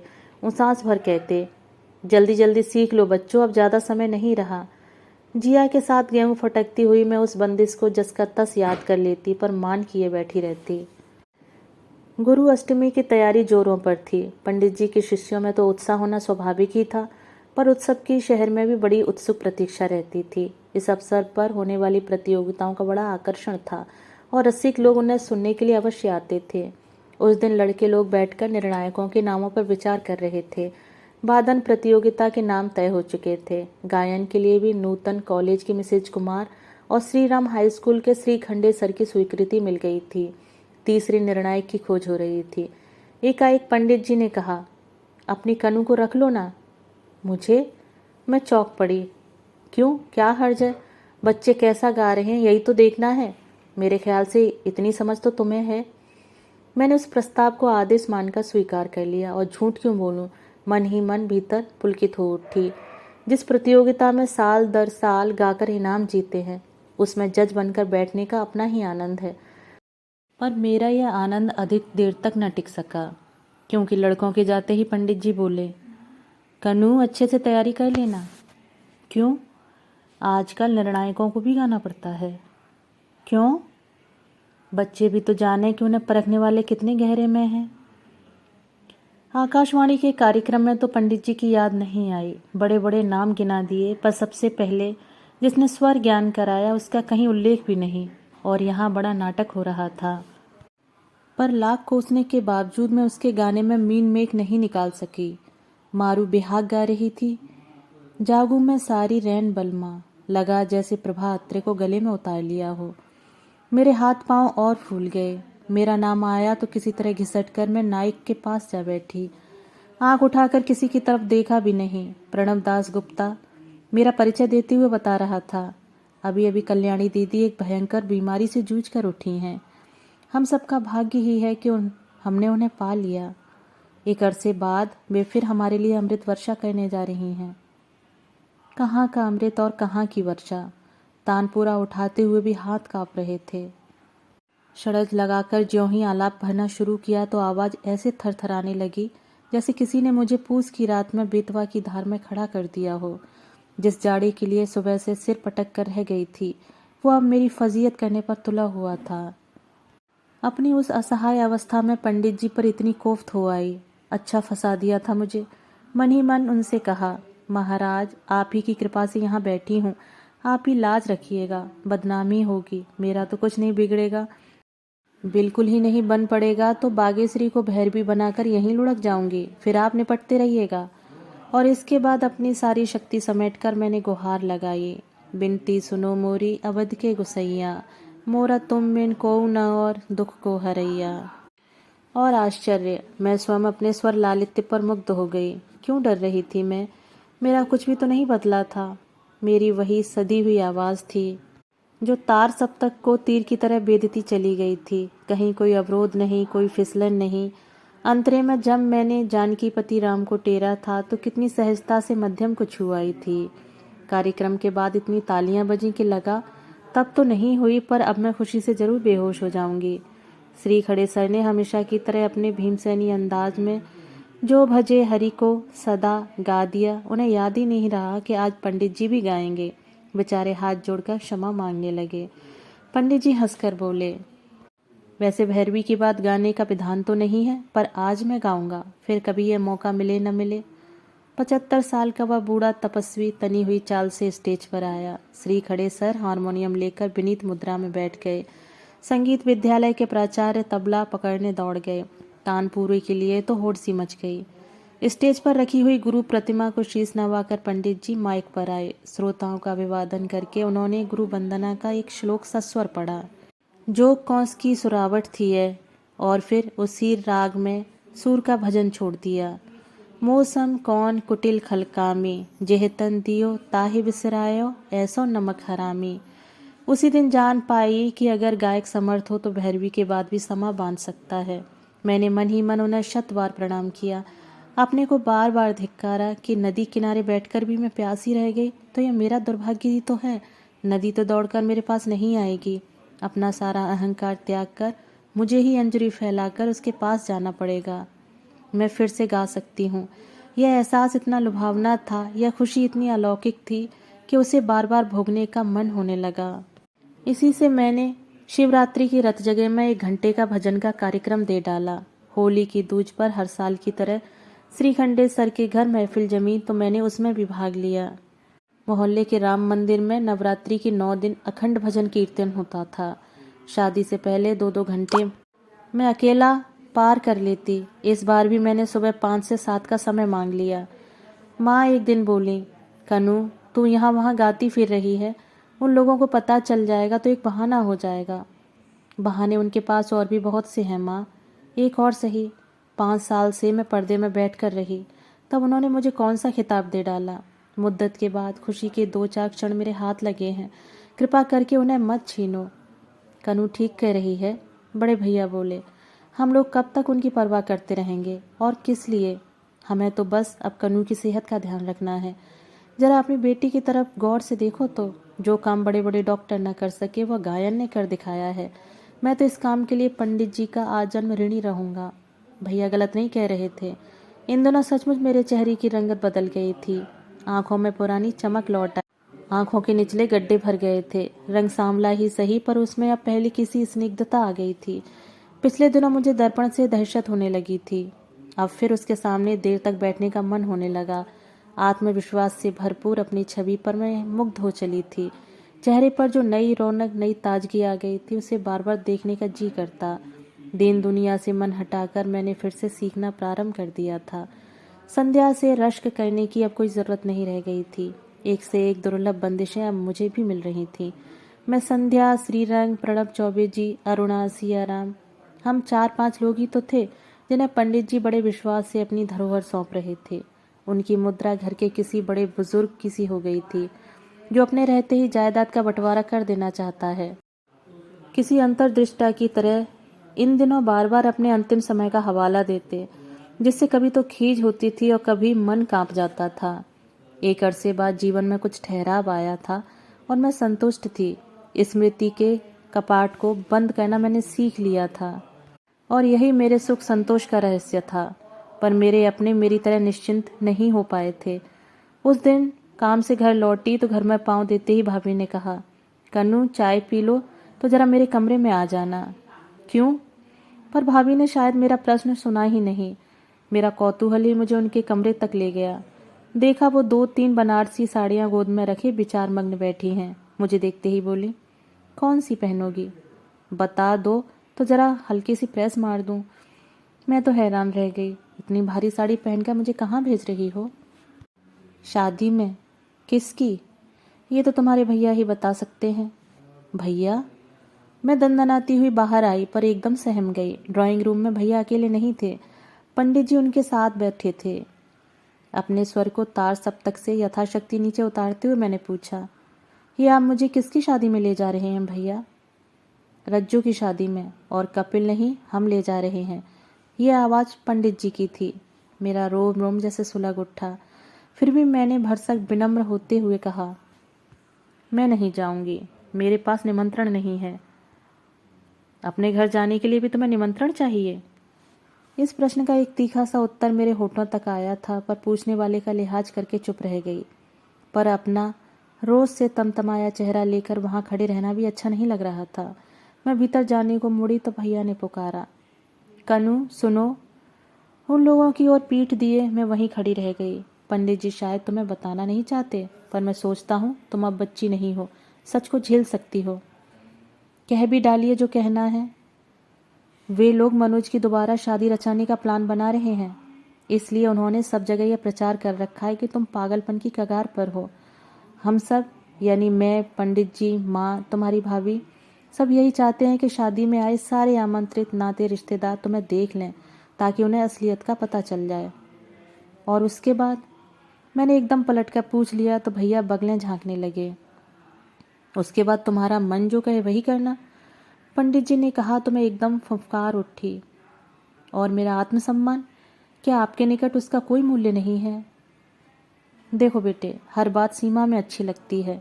मान अभिमान की दीवार अगर हद से ऊंची बैठ जाती है तो मिलने से सारे रास्ते बंद हो जाते हैं। गृहस्थी कोई अखाड़ा नहीं है कि हर बार हार जीत का ही विचार करती रहो। कभी कभार हार भी मान लेनी चाहिए। अगर इससे तुम दोनों के बीच की खाई पड़ सकती है तो उससे तुम्हारा मान भंग नहीं होगा। और फिर क्या सदा अपने लिए ही सोचती रहोगी? तुम्हारे सामने एक बच्ची भी तो है, क्या माँ के रहते हुए अनाथ हो जाए? बच्ची के उल्लेख मात्र से मन कैसा कैसा हो गया। अपने आंसू छिपाने के लिए मैंने चेहरा घुमा लिया तो भैया बोले, इतना अभिमान अच्छा नहीं है कनू। जरा सोचो तो, तुम्हारी भलाई के लिए पंडित जी अपमान करवाने पर तुले हैं। अपना निमंत्रण तो उनके पास भी नहीं है, पर वे तुम्हारे साथ जा रहे हैं। मेरे अपमान की चिंता रहने दो कपिल। तुम लोगों का जन्म भी नहीं हुआ था तब से इस शहर में हूँ। भरे मंडप में किसी ने मेरी ओर आंख भी उठाई तो मेरे 50 शिष्य खड़े हो जाएंगे। एक अध्यापक की यही तो पूंजी होती है। और एक इसी अधिकार से कनू को लिवाने आया हूँ। आदेश या अनुरोध, जो भी वह समझे उसे मानना ही होगा, क्योंकि दोबारा यह सच कहने के लिए मैं नहीं आ पाऊंगा। थोड़ी देर बाद पंडित जी की बगल में जब मैं तांगे में जाकर बैठ गई तो मैं यह सोचकर संतुष्ट हो गए कि उनका आदेश मैंने मान लिया है। उनका यह भ्रम मैंने तोड़ा भी नहीं। अगर जिया साथ होती तो समझ जाती कि जिनका आदेश मैंने सिर माथे लिया है वो पंडित जी नहीं है, बल्कि मेरी भीतर की नारी है। अतीत की सारी कड़वाहट निगल कर, अपना स्वाभिमान ताक पर रखकर आतुर मन से जो चल पड़ी है, वह पंडित जी की शिष्या नहीं है, श्वेता की माँ है, मनोज की पत्नी है। कहीं एक छोटा सा घर है जिसे उसने अपने सपनों से सजाया था, उसे दोबारा देखने की ललक ही उसे खींच कर लिए जा रही है। जिस उत्साह से गई थी, लौटते समय मन उतना ही रोता था। यह बात नहीं कि वहाँ किसी ने मेरा कोई अपमान किया हो, उल्टे ऐसा अभूतपूर्व स्वागत तो ससुराल की देहरी पर पहली बार हुआ। पहली बार ससुराल पक्ष के इतने सारे रिश्तेदारों से मेरा सामना हुआ था और उन लोगों ने मुझे हाथों हाथ लिया था। पंडित जी के आदेश पर जाने किस किस के पैर छूकर मैंने ढेर सारे आशीर्वाद बटोर लिए थे। औरतें सिर्फ आशीर्वाद देकर ही संतुष्ट नहीं हुई, उन्होंने चिबुक उठाकर भर आंख मुझे निहारा भी था। उन आंखों में एक कौतूहल था जो धीरे धीरे आश्चर्य और प्रशंसा में बदल जाता था। भाभी की घंटे भर की मेहनत अकारक नहीं गई थी। बहन की शादी में रश्मि भी सपरिवार आई थी। उससे मेरी यह पहली ही भेंट थी। वह मुझसे कटी कटी ही रही, पर उसकी सास ने पास बिठाकर मुझ पर ढेर सारा प्यार उड़ेल दिया। बार बार कहती रही, हाय कैसा सलोना रूप है, एक रंग जरा दबा हुआ है तो क्या हुआ। यही नहीं, उन्होंने खास तौर से बेटे को बुलवाकर मुझसे परिचय भी करवाया।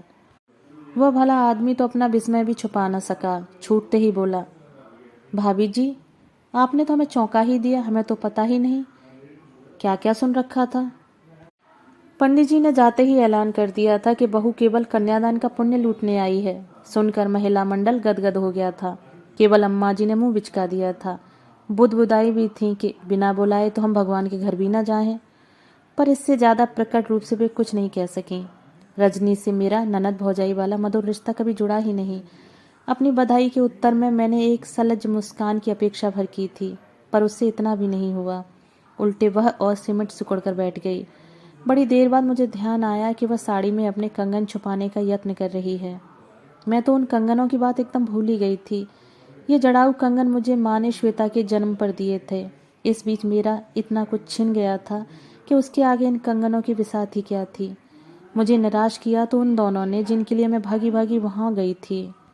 बुआ की शादी के लिए सजी धजी श्वेता की झलक बस एक बार ही ली थी, तब उसे गोद में खींचकर प्यार करने का मन हुआ था, पर वह विस्फारित नेत्रों से मुझे देखती भर रही।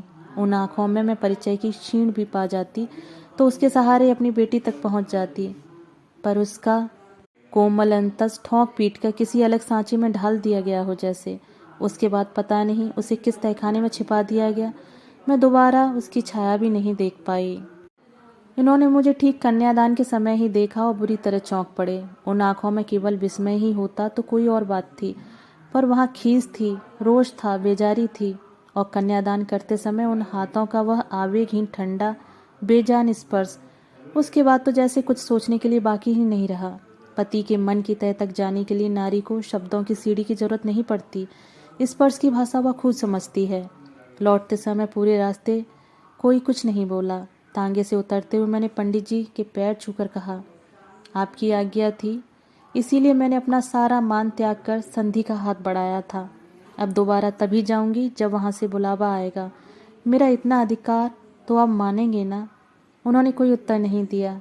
उनके चेहरे पर टिका विषाद ही बता रहा था कि उनके सारे उत्तर शेष हो चुके हैं। उस दिन सोचा भी न था कि पंडित जी को मैं आखिरी बार देख रही हूँ। मृत्यु की पूर्व सूचना उन्हें मिल चुकी थी। कई बार उन्होंने इस ओर संकेत भी किया था, पर हम लोग नहीं चेते। इसीलिए यह दारुण समाचार सुनते ही दिल दहल गया।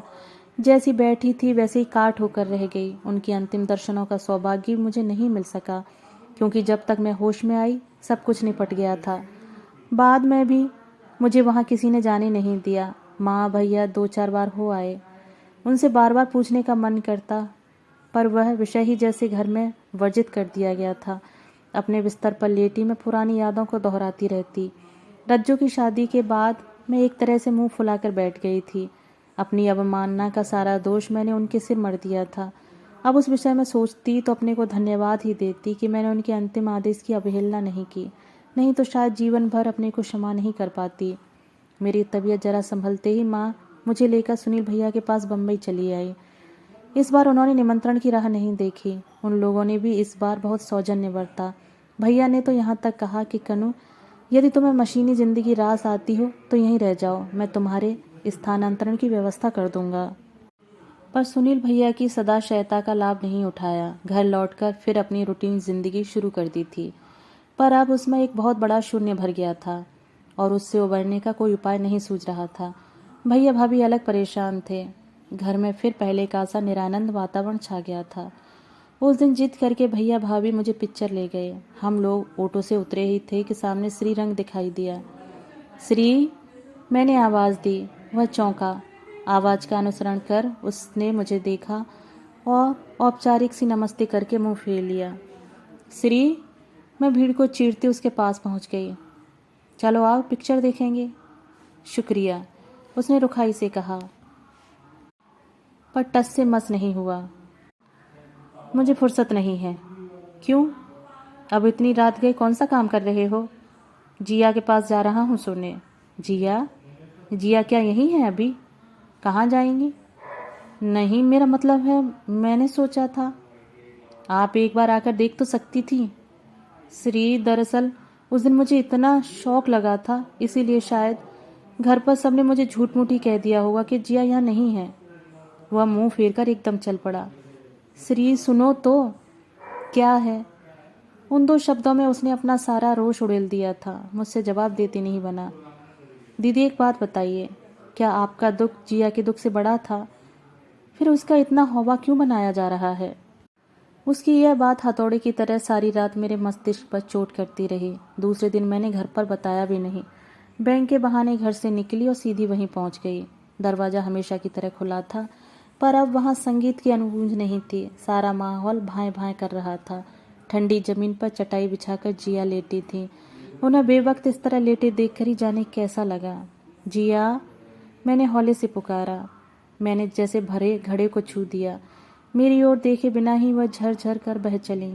उनका वह करुण विलाप सुनकर दिल दहल गया। लगा कि मैं अब गिरी कि अब गिरी, पर कहीं अब चेतन में खड़े होकर श्री जैसे आंखें दिखा रहा था। क्या आपका दुख जिया के दुख से भी बड़ा है? उसी के डर से मन को मजबूती से थामे रही, बिखरने नहीं दिया। रुलाई का आवेश जब कुछ थमा तो जिया ने उल्हा ना दिया। भाग में बाल बच्चा न हते, ऊ को हमने एको बार मलाल न कियो। तुम्हारे पंडित जी कहत हते कि औरन के तो 2-4 होते हैं, तुम्हारे लाने तो मैं पूरी फौज छोड़ जाऊंगा। बैठे बैठे खूब सेवा करवइयो। पर उनकी माया उन्हीं के साथ चली गई। अब तो को मड़ैया में झांकत नैया। एक श्री आवत है, एक चौबे जी आत है। तुम्हें भी तो अब फुर्सत भई है। जिया, मैंने सोचा था कि आप घर चली गई होंगी। घर अब हमारे लाने उतना ठौर कहाँ है लली। गठरी भर माया होती पास में तो हर कोई लिवा जातो, छूची को कौन राखेगो। क्या उमेश भैया ने भी कुछ नहीं कहा? वे तो आपको कितना मानते थे, आप लोगों ने भी उनके लिए कितना कुछ किया है। उमेश तो बोले थे कि काकी इतने अकेली ना रहो, हमारे संग चली चलो, पर बहू बोली कि घर हमारा छोटो है, ई कबाड़ों में ना समय है। उनकी मनसा हती कि हम सब बेंच बाँच दें और बिना बेचवे की हमारी हिम्मत ना पड़ी। मैंने उस कबाड़ को देखा, 5 तानपूरे, 2 हारमोनियम, एक भजन वाली तंबूरी, एक ढोलक, तबले की 3-4 जोड़ियाँ, एक सितार भी था जो कभी कोई शौक से बजा लेता था। उमेश की नज़रों में यह सब कबाड़ था, क्योंकि वे नहीं जानते थे कि पंडित जी ने कितने कष्टों से, जीवट से ये साज जुटाए थे। कई बार किसी अच्छे नग के लिए जिया ने अपना जेवर तक उतार कर दिया है, तब जाकर यह सरंजाम जुटा है। उमेश की बहू क्या जाने कि इनमें पंडित जी के प्राण बसते थे। मंदिर में रघुनाथ जी की सेवा तो उनकी आजीविका थी, पर उनके श्रद्धा स्थान तो यही साज थे। रोज सवेरे स्नान संध्या के बाद वे गुरु महाराज को प्रणाम करते थे, उसी तरह इन्हें भी मत्था टेकते थे। जिया इन साजों को कैसे बेच दें? बच्चों की तरह इनकी साज संभाल क्या इसीलिए करती रही हैं कि किसी दिन इन्हें कबाड़ी के हाथों बेच दें? पंडित जी ने पूछते थे, बरतते थे, पर रख रखाव तो जिया के ही जिम्मे था। नहीं जिया, ये चीज़ें नहीं बिकेंगी। फिर कभी कोई ऐसी बात कहे तो उसे हमारे पास भेज देना, हम निपट लेंगे। वहाँ से आने के बाद भी जिया मेरे मन मस्तिष्क पर छाई रही। बातें तो मैं बहुत लंबी चौड़ी करके आ गई थी, पर उनमें किसी का घर थोड़े ही चलता है। जिया के भविष्य का कुछ तो फैसला करना ही था। सबसे पहले मैं सेठ जी से जाकर मिली। वे बेचारे बड़े सज्जन निकले। बोले, वे मेरे पिता की गुरु माता हैं, मेरे लिए भी माँ के समान हैं। वे आजीवन यहाँ आराम से रह सकती हैं। हमसे जो सेवा बन पड़ेगी हम करेंगे। वैसे 30 त्योहारों पर सीधा सामग्री पहले की तरह पहुँचती रहेगी। फिर मैंने भैया की सहायता से उनके लिए पेंशन फॉर्म भरा। दौड़ धूप की सारी जिम्मेदारी भैया पर डाल दी। इसके बाद सारे शिष्य समुदाय ने आपस में मिल बैठकर समय बांध लिया। हर अपनी अपनी सुविधानुसार जिया के पास घड़ी 2 घड़ी बैठने लगा। मैं जब भी जाती कुछ फल फूल लेकर जाती, कभी भूख का बहाना कर वहीं कुछ बना लेती। जिया को भी ज़बरदस्ती खिला देती। वे अक्सर खींच उठती, हमें रोज रोज पाप में काहे ढकेलती हो, बिना बिटिया की कमाई अब हम न खाए हैं। मैं तुम्हारी बहू हूँ जिया, इसी नाते सेवा कर रही हूँ, तुम्हें सोच करने की ज़रूरत नहीं है। बहू शब्द सुनते ही उनकी त्योरी चढ़ जाती। वे बहन को, उसके बेटे को बुरी तरह कोसने लगती। पहले उस घर में जाते हुए मन में एक उमंग सी होती थी, पर अब तो जैसे एक कर्तव्य सा निभा रहे थे हम लोग। धीरे धीरे एक ऊपसी हम लोगों पर छाने लगी। अपनी अपनी आपाधापी में व्यस्त लोगों को एक एकाकी दुखिया नारी के पास घंटे 2 घंटे बैठना भार सा लगने लगा। इस एक रास्ता को तोड़ने का कोई उपाय नहीं सूझ रहा था।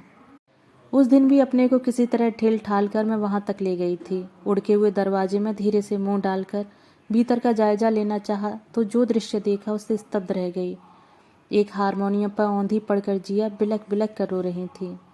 मैं एकदम घबरा गई, कहीं ये उमेश वहां से फिर से तो नहीं आ गए। जिया, क्या हुआ है तुम्हें, क्यों रो रही हो? अपना अश्रुसिक्त चेहरा ऊपर उठाकर उन्होंने मुझे देखा और भीगे स्वर में बोली, गावे वाले तो चले गए लली, अब तो रोए वाले ही बच्चे हैं। और वे फिर बिलख उठी। बड़ी मुश्किल से उन्हें शांत किया जा सका। फिर धीरे धीरे उन्होंने अपनी व्यथा कथा सुनाई। घर से भागे हुए लड़के को चाचा ताऊ बड़ी मुश्किल से पकड़ कर लाए थे। गाने बजाने से उसका ध्यान हटाने के लिए तुरंत फुरत उसकी शादी भी कर दी थी, पर नई नवेली किशोरी दुल्हन को पहले ही भेंट में उस अक्खड़ गवैये ने धमकी दे दी, मेरे साथ रहना हो तो मेरे शौक से निभा करना पड़ेगा, नहीं तो तुम अपने बाप के घर बखूबी जा सकती हो, मैं कभी लिवाने नहीं आऊँगा। क्या करती बेचारी, हार का समझौता करना ही पड़ा। पति के इस शौक को सिंदूर की तरह मांग में धारण करना ही पड़ा। माँ बाप सास ससुर सब नाराज कि अगर पति को रास्ते पर नहीं ला सकी तो फिर यह रूप गुण किस काम का। पर गौरा मैया की तरह वह सबकी बुरी बन गई, पर अपने भोले बाबा का साथ नहीं छोड़ा। जहाँ ले गए गईं, जिस हाल में रखा रहीं। अपनी कहानी शेष करते हुए बोली, हम कैसे रहे आए बिन्ना, पर हमारी मड़ैया कबू सुनी न रही, पर अब तो ये सुन्नकार करके चले गए। जिया फिर सिसकने लगी। मैं हैरान होकर उन्हें देखती रह गई। यह अनपढ़ महिला जिसे अक्सर मैं बेसुरी कहा करती थी, अंतरतम तक स्वर गंगा में नहाई हुई है। यह संगीत पार्श्व संगीत की तरह उसकी गृहस्थी में बैठ गया था। उसकी लय पर ये अमानुषी कौशल से घंटों का काम मिनटों में निपटाती रही है। पति क्या गए, इसका तो जीवन संगीत ही थम गया। जिया, तुमने गाना क्यों नहीं सीखा और खाना को बनाती? अगर गाना सीखी होती तो आज तुम्हारा ये सूनापन भर जाता। जो सीखे हैं वो कौन सो कमाल कर रहे हैं। 2 महीना हो गए, कोऊ ने धूर तक तो ना झटकारी। मैंने फिर उन्हें बोलने न दिया, फटाफट सारे गिलाफ उतार डाले। मैं उन्हें लेकर पिछवाड़े नल पर चली गई और जिया पीछे से साबुन लेकर आ पहुंची। दोनों ने मिलकर मैल की परतें बहा दी और उन्हें आंगन में रस्सी पर डाल दिया। फिर मैं झाड़ू लेकर भीतर आई। दरी फर्श सबको झटकाकर फिर से बिछाया। उन पर धुली चादरें बिछाईं। फिर बेतरतीब पड़े साजों को करीने से रखा। काली और पीली नक्काशी वाला मेरा तानपूरा छूते ही मुझसे लिपट गया। उसे गोद में लिटाकर मैंने साड़ी का छोर उंगली में लपेटकर उसकी गर्द पोंछ डाली। यहाँ वहाँ जहाँ भी जरा हाथ छू जाता तो उसके तार बेसुरी आवाज़ में शिकायत कर बैठते। अपने प्रिय साज का वह बेसुरापन मुझसे सहा नहीं गया। तारों को ठीक से कसकर 2-4 बार उंगली फेरी तो कमरा एक गूंज से भर उठा। मेरा मन आनंदित हो गया। उसके बाद अपने पर वश ही नहीं रहा। क्षितिज पर सिंदूरी सांझ उतर रही थी। मैंने पूरिया में आलाप भरना प्रारंभ किया। अपनी आवाज़ पर जैसे मैं स्वयं ही मुग्ध हो गई। कितनी देर तक गाती रही पता ही नहीं चला। अंतस में जमा हुआ बहुत कुछ जैसे पिघलता जा रहा था। गाना समाप्त कर तानपूरा रखते हुए घड़ी देखी तो उसमें 8 बज रहे थे। जिया को टेने भीतर गई तो पीतल के डिब्बों की चमचमाती कतार से आंखें चुंधिया गईं। जिया की जगर मगर गृहस्थी के ये डिब्बे एक अहम हिस्सा हुआ करते थे। इस समय जिया उन्हें पहुंचकर करीने से लगा रही थीं। उनमें रखा सामान थालियों में उल्टा हुआ था। कई चीज़ों में तो जाले पड़ गए थे। देख तो लली, सब नाश हो गया। जिया, तुम्हारा लंगू नहीं आया आज? मुझे जरा घर तक छोड़ देता, बहुत देर हो गई आज। आपने बुलाया और हम चले आए। वह आंधी की तरह प्रविष्ट होता हुआ बोला, देखिए, नाम लेते ही हाजिर हो गया हूँ। नाम लेते ही जो हाजिर हो जाता है उसे क्या कहते हैं जानते हो? जानता हूँ, मैं भी किस। और वह एकाएक ठिठक कर चुप हो गया। दीदी, घर आज कितना भरा भरा लग रहा है। आज जरा झाड़ पोंछ कर चमका दिया है ना इसी से। नहीं, वह बात नहीं है। सच बात कहूँ, मुझे यहाँ सुरों की महक आ रही है। अरे वाह कविराज, तबला बजाते बजाते यह शायरी कब से शुरू कर दी? मजाक नहीं कर रहा दीदी, सच। रोज यह घर जैसे काट खाने को दौड़ता था। आज लग रहा है जैसे गुरुजी। धत, अभी मैं थोड़ा सा गा रही थी बस। अच्छा। उसने आश्चर्य से भरकर मुझे देखा। तब तो आज आपको नहीं छोड़ूंगा। बहुत दिनों से हाथ साफ करने का मौका नहीं मिला है, चलिए।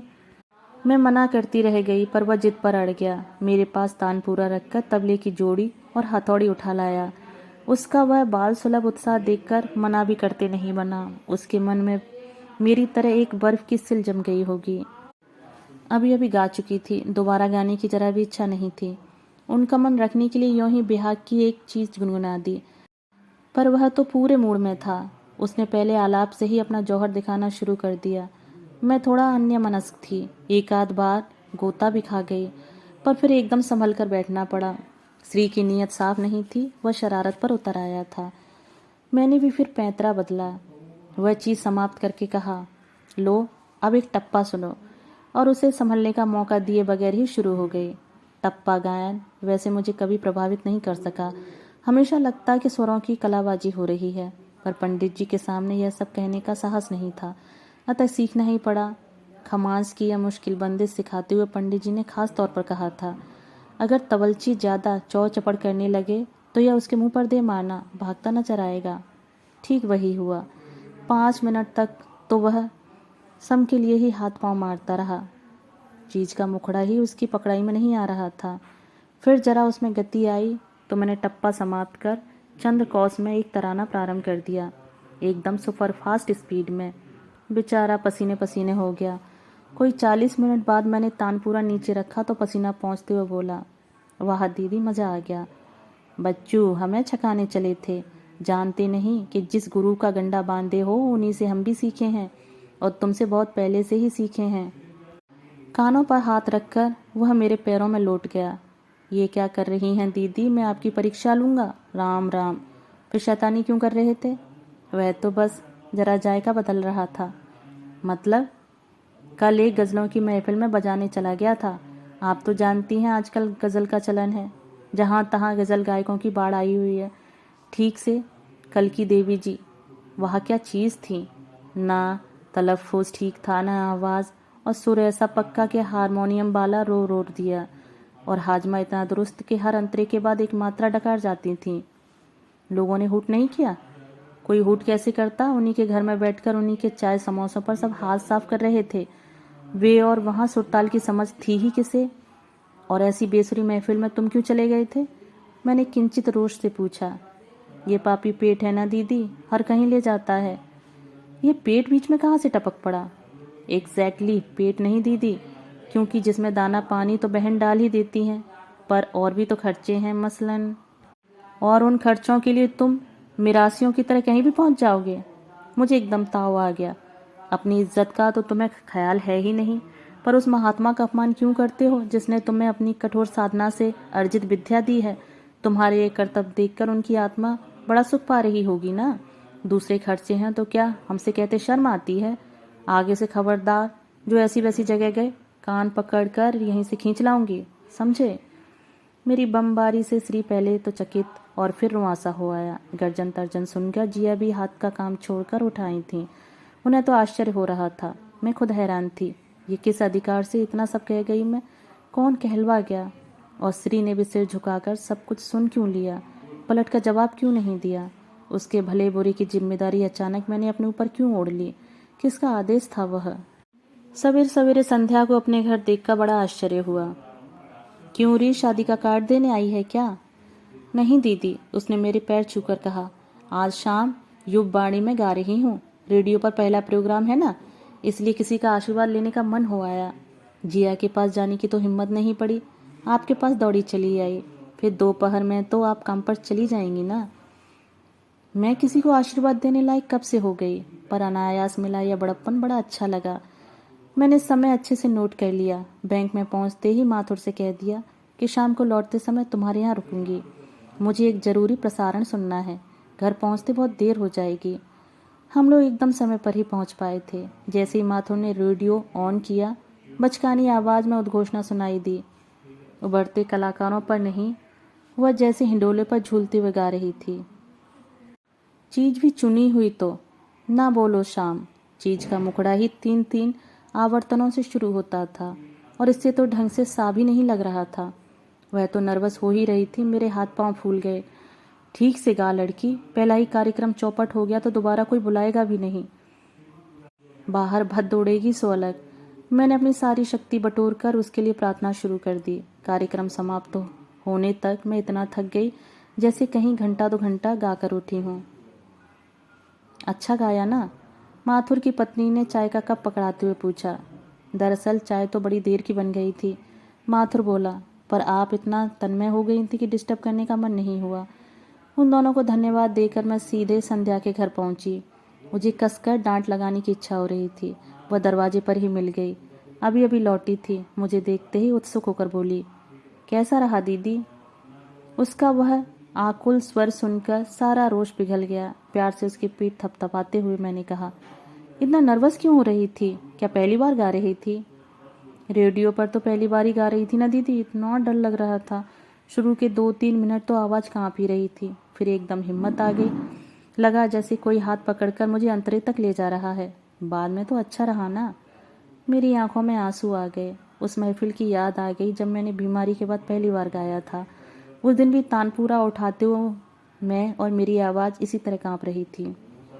उस समय पंडित जी को कितना कोसा था मैंने, पर बाद में सब ठीक हो गया था। उस दिन क्या पंडित जी ने ही आकर मेरा साहस बढ़ाया था, सहारा देकर मुझे गंतव्य तक पहुंचाया था? क्या मेरी खातिर बेबी यंत्रणा के, प्रार्थना के उस दौर से गुजरे थे? मेरे आंसुओं का संध्या ने कुछ और ही अर्थ निकाला। बोली, महीनों से रियाज नहीं है दीदी, घर पर कर लेती हूँ बस, उतना ही। कोई बताने वाला भी तो नहीं है। संध्या की बात से बेचारों को नई दिशा मिली। दूसरे ही दिन मैं श्रीखंडे सर से मिली। सर, क्या शाम को 2 घंटे का समय दे सकेंगे? रोज न सही, हफ्ते में 1 बार 2 बार। किस लिए? हम लोगों को गाइड करने वाला अब कोई है नहीं है सर। आपसे थोड़ा दिशा निर्देश मिल जाता। वे एकदम कानों पर हाथ रखते हुए बोले, क्या बात कर रही हो कल्याणी? उस आसन पर बैठने की पात्रता मुझ में नहीं है। गुरु की हैसियत से ना सही, बड़े भाई की हैसियत से ही आप हमारा मार्गदर्शन करते रहिएगा। साल भर ठहर जाओ। अगले साल रिटायर हो रहा हूँ, उसके बाद कुछ न कुछ तो करना ही है। तब हम गुरुजी के नाम पर एक स्कूल खोल लेंगे। उनके इतने सारे शिष्य बिखरे पड़े हैं, फंड्स मिलने में कोई कठिनाई नहीं होगी। लेकिन जो लोग अब तक सीखते रहे हैं उनका क्या होगा? साल भर में तो वे रियाज करना भी भूल जाएंगे। उन लोगों के लिए तुम हो तो अपनी योग्यता को इतना कम क्यों आंकती हो? साल भर तक इस काम को खींच ले जाने की मादा तुम में जरूर है। मैंने इस बात का कोई उत्तर नहीं दिया। उनका आभार मानकर उठने लगी तो बोले, 1 मिनट रुको कल्याणी, एक ज़रूरी बात कहनी है। मैं वापस बैठ गई। ये जो श्रीरंग है ना, बड़ा टैलेंटेड लड़का है। जी हाँ, वह तो है, लेकिन उसका टैलेंट सिर्फ पूजा पाठ में खर्च हो यह अच्छा नहीं लगता। पूजा पाठ में मतलब आजकल रघुनाथ जी की पूजा आरती वही कर रहा है। क्या कह रहे हैं? सच कह रहा हूँ। उस दिन जिया से मिलने चला गया था, तब देखा था, एकदम गुरुजी की तरह रेशमी धोती पहनकर आरती करता है। मैंने टोका तो बोला, ब्राह्मण का लड़का हूँ, पूजा पाठ तो मेरा धर्म है। लेकिन सर, हर काम की एक उम्र होती है। ठीक यही तो मैंने भी कहा था, बल्कि मैं तो उसे खेरागढ़ अपने एक मित्र के पास भेजना चाहता हूँ। इस हीरे को वही चमका सकता है। पर उसने साफ मना कर दिया। बोला, एक तो मैं इतना खर्च नहीं उठा सकता, दूसरे में जिया को अकेले नहीं छोड़ सकता। कुछ देर तक मैं सुन्न होकर बैठी रही। फिर उठते हुए मैंने कहा, सर, आप अपने खीरागढ़ वाले मित्र से अवश्य बात कीजिए। श्री अवश्य जाएगा, उसका खर्च मैं दूंगी। तुम? सर आश्चर्य से मेरा मुंह ताक रहे थे। जिया ने सुना तो बच्चों की तरह मचल गई। हम कहे देत हैं, श्री कतऊ न जय है, ऊके आश्रय तो हम इतने बने हैं, नहीं तो अपने घर न चले जाते। जिया का अपना घर यदि कहीं था तो इन्हीं 2 कमरों में, यह मैं अच्छी तरह जानती थी। फिर भी मैंने उन्हें समझाते हुए कहा, जिया, तुम अच्छी तरह जानती हो कि तुम मना कर दोगी तो श्री नहीं जाएगा। पर क्या तुम चाहती हो कि इतना अच्छा मौका हाथ से निकल जाए और वह जिंदगी भर मंदिर में घंटी बजाता रहे? तो भेज दो, हमें काय पूछन लगी। पराए लड़का पे हमाओ का जोर है? अपनो जाया हो तो अकेली छोड़ के चले जातो। मैं तमक कर बोली। मुझे भी ताव आ गया। अपना जाया होता तो तुम रोकती भी नहीं, उल्टे खुश होती कि उसकी तरक्की का रास्ता खुल गया है। वे एकदम आंखों में पल्ला लगाकर सुबकने लगी। हमारी खुशी तो लली उन्हीं के साथ चली गई। ना वे हमें इकली कर जाते, ना हम तुम औरन के निहारे करते। किसने कहा जिया कि तुम अकेली हो? उसका भी इंतजाम कर दिया है। शाम को नया किराएदार आ रहा है, बगल वाली कोठरी खाली करके रख देना। किराए की शर्त भी तय कर लेना। अरे, हम न ले हैं किराया उराया, उल्टे उनकी रोटी पानी बना दे हैं। बस आदमी परख कर रखियो, लुच्चे लफंगे को हम झकन न दे हैं। तुम अपनी आंखों से देखकर परख लेना बस। बैंक से लौटकर मैंने अपना सामान अटैची में ठूंसा और भैया भाभी के चरण छूकर कहा, आशीर्वाद दीजिए, अपने घर जा रही हूँ। वे दोनों अचकचा गए। ये एकदम क्या सूझी तुम्हें? कभी ना कभी तो जाना ही था। बुलावा आया है क्या? उसके इंतजार में तो बूढ़ी हो जाऊंगी। कम से कम माँ को तो आ जाने दिया होता। इसीलिए तो अभी जा रही हूँ। माँ होती तो शायद मोह इतनी आसानी से छूटता नहीं। भैया एकदम कपड़े पहनकर तैयार हो गए। जब जा रही हो तो रोकूंगा नहीं, पर अकेले नहीं जाने दूंगा। मुझे उन राक्षसों का भरोसा नहीं है। वे लोग मुझे खा थोड़े ही जाएंगे, और अगर अपमान होना ही है तो मेरा होने दीजिए। आपको मैं बीच में घसीटना नहीं चाहती। चिर परिचित रास्तों से गुजरता हुआ रिक्शा मंजिल की ओर बढ़ रहा था और मैं शांत भाव से बैठी हुई थी। मन में जरा भी उलझन या सुगबुगाहट नहीं थी। रिक्शा रुकते ही मैं सहज भाव से उतर पड़ी। सूटकेस वहीं पड़ा रहने दिया। घंटी बजाने के कोई 5 मिनट बाद दरवाज़ा खुला। सामने अर्चना खड़ी थी। मुझे देखकर उसका चेहरा सफ़ेद पड़ गया। श्वेता के पापा हैं? मैंने पूछा। उसने कोई उत्तर नहीं दिया। करीब करीब मुझे ठेलकर वह बाहर निकल गई। उस सजे धजे ड्राइंग रूम में कुछ समय तक मैं अकेली ही रह गई। कौन है अर्चू? कहते हुए मनोज भीतर से बरामद हुए और मुझे देखकर ऐसे चौंके जैसे भूत देख लिया हो। उनके हाथ की प्याली गिरते गिरते बची। मुझसे आंखें चुराने के लिए वे बाहर देखने लगे और उनकी नज़र सामने खड़े ऑटो रिक्शा पर अटक गई। ये रिक्शा मेरे साथ आई है, मेरा सामान है उसमें। तुम कहोगे तो अंदर आ जाऊंगी, वरना उल्टे पैरों लौट जाऊंगी। उनके चेहरे पर हवाइयाँ उड़ने लगीं। वे पत्थर कैसे होकर रह गए। चाय पी लो, ठंडी हो रही है। वे एकदम चौंके और एक सांस में कप खाली कर गए। अब वे फिर से विस्फारित नेत्रों से कुछ देख रहे थे। और लोग कहाँ हैं? अम्मा श्वेता को लेकर पार्क में गई हैं। समझदार हैं, भरसक प्राइवेसी दे देती हैं, है ना? वे फिर जड़ हो गए। सुनो, इतना मनहूस चेहरा बनाने की ज़रूरत नहीं है। मैं यहाँ रहने के लिए नहीं आई हूँ। उनके चेहरे का कसाव एकदम ढीला पड़ गया। मेरी कुछ चीज़ें यहाँ छूट गई हैं, ला दोगे तो मेहरबानी होगी। वैसे वो तुम्हारे किसी काम की नहीं है। कौन सी? मैंने लिस्ट पकड़ा दी और सोफे पर निढाल होकर लेट गई। मन तो हुआ था कि उनके पीछे पीछे चली जाऊं और अपने सपनों के संसार को आखिरी बार नज़र भर कर देख लूं, पर हिम्मत न पड़ी। इस मोहपाश को छुड़ाने में इतने दिन लग गए। फिर एक बार देख लूँगी तो पता नहीं कितनी रातों की नींद गायब हो जाएगी। बड़ी देर बाद मनोज सामान लेकर लौटे। सामान क्या था? एक तानपूरा, कुछ गाने की कॉपियाँ, कुछ इनाम के कप और मेडल्स। उन्हें समेटते हुए मैंने कहा, एक और चीज़ यहाँ छोड़कर जा रही हूँ। कौन सी?